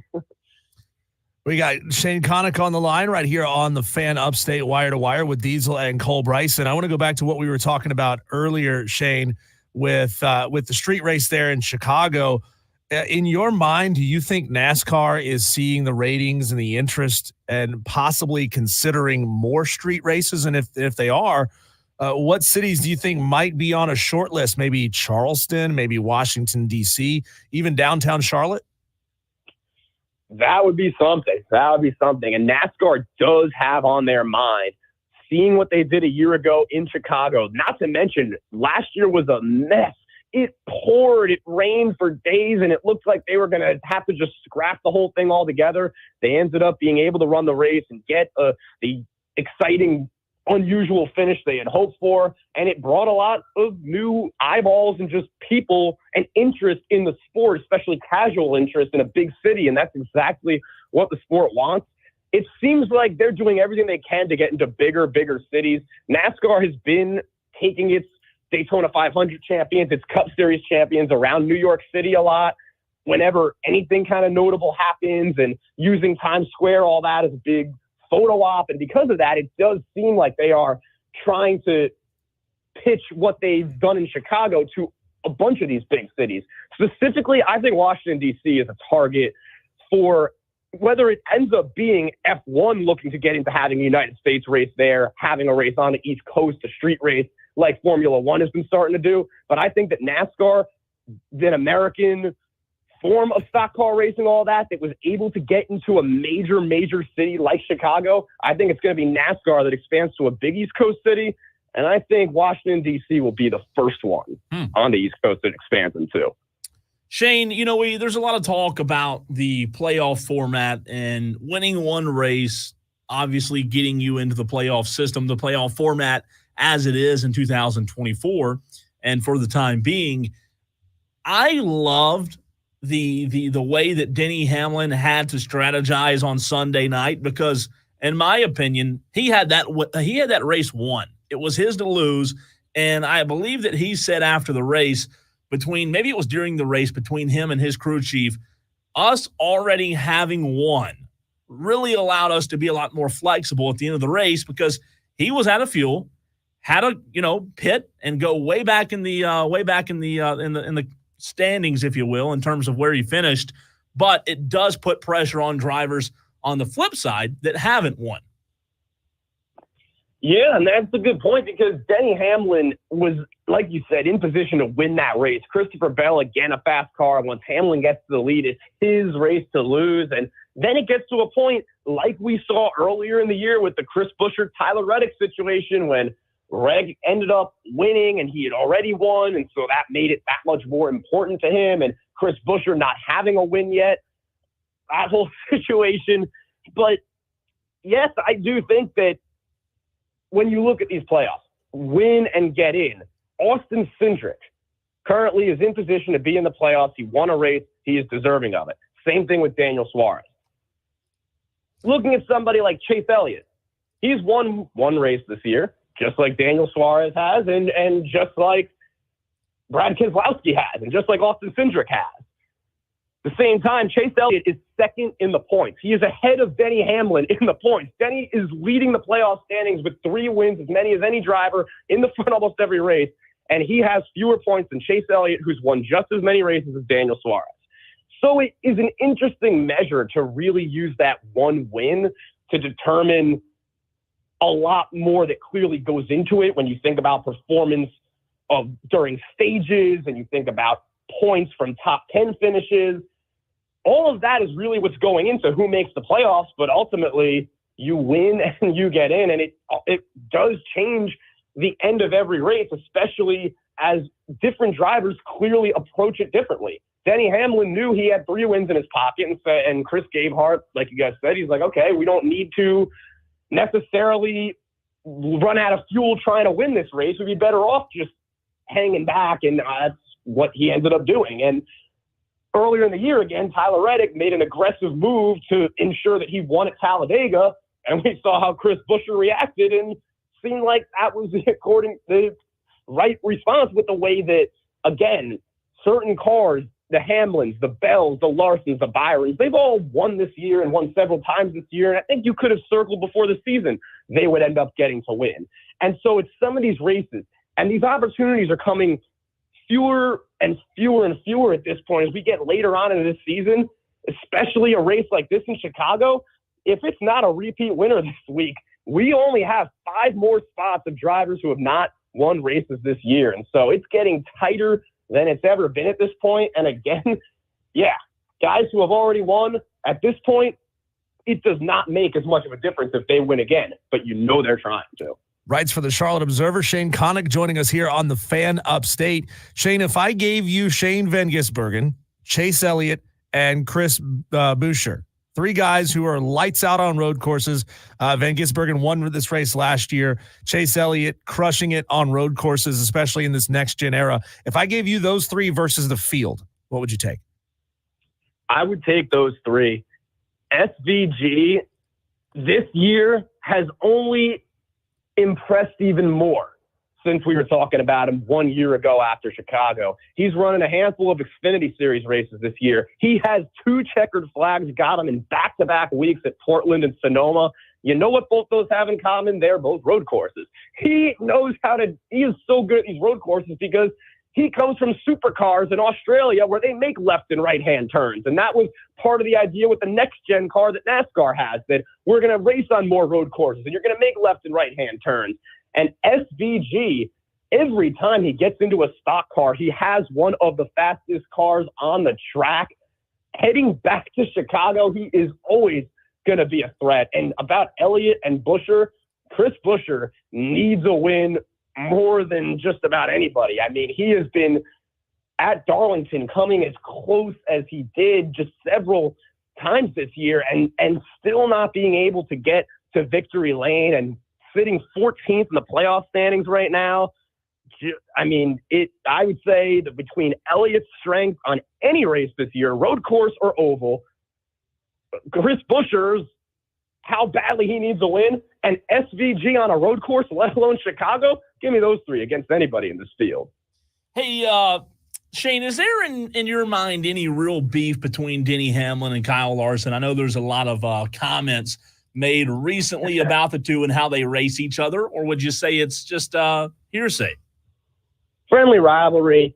Denny Hamlin did address it on Actions Detrimental. That's Denny Hamlin's podcast. He addressed it this week and kind of made a, last week you didn't say it was a rivalry, and Denny's like, all right, it's a rivalry now. And it is interesting because Denny Hamlin is one of the best drivers in the sport, and this year has been the most consistent performer of any Toyota drivers. Kyle Larson is head and shoulders above that among Chevrolet drivers. So because of that, you instantly have that opportunity for a rivalry. And when you have a personality like Hamlin that is so polarizing within the sport. somebody like Larson, who is so known outside of just NASCAR in that motorsports world. It has potential, even if it's not a legitimate rivalry, to just be good for the sport, to see even more of Hamlin and then even more of Larson, who isn't as much of a personality, but is known as well as he's known in motorsports. So is it a rivalry? No. I think Denny Hamlin and Kyle Larson seem to like each other as guys and make that pretty clear the way that any of these guys do. But the fact of the matter is that they are on top of the game in the sport, and the fact that one of them drives a Toyota for Joe Gibbs Racing, a biggest Toyota team, and then Larson being the star of Hendrick Motorsports, and the fact that this year they have been the pretty consensus top two drivers week in and week out, and any year they're among the top guys, I think it does feel like it could be developing into a bit of a rivalry, and especially with the way we're seeing that 5-car start to really get aggressive and, not be afraid to check people up from the back on the racetrack a little bit. I'm telling you, Tolos, you are doing yourself a disservice if you are not following him on Twitter. Shane_Connuck. Go look him up. Shane, I tell you, every time we bring you on the show, we have somebody texting in or messaging in on the stream, just talking about your energy being infectious with your coverage of this sport. Can you see yourself making a career out of covering NASCAR? Yeah, I mean, I love sports in general. I love all different sports, and there's a lot about NASCAR that is really cool. And as many different sports as I continue to cover, that I also cover a lot of different sports right now, I want NASCAR to be a part of what I'm doing with sports, because there's a lot of really, really cool stuff that NASCAR brings to sports. I like it. Good answer. Good answer, Shane. We appreciate you hopping on with us, as you do each and every Friday on these airwaves, and enjoy the race Sunday. We'll talk to you next week, pal. Always a great time, guys. Can't wait to talk to you next week.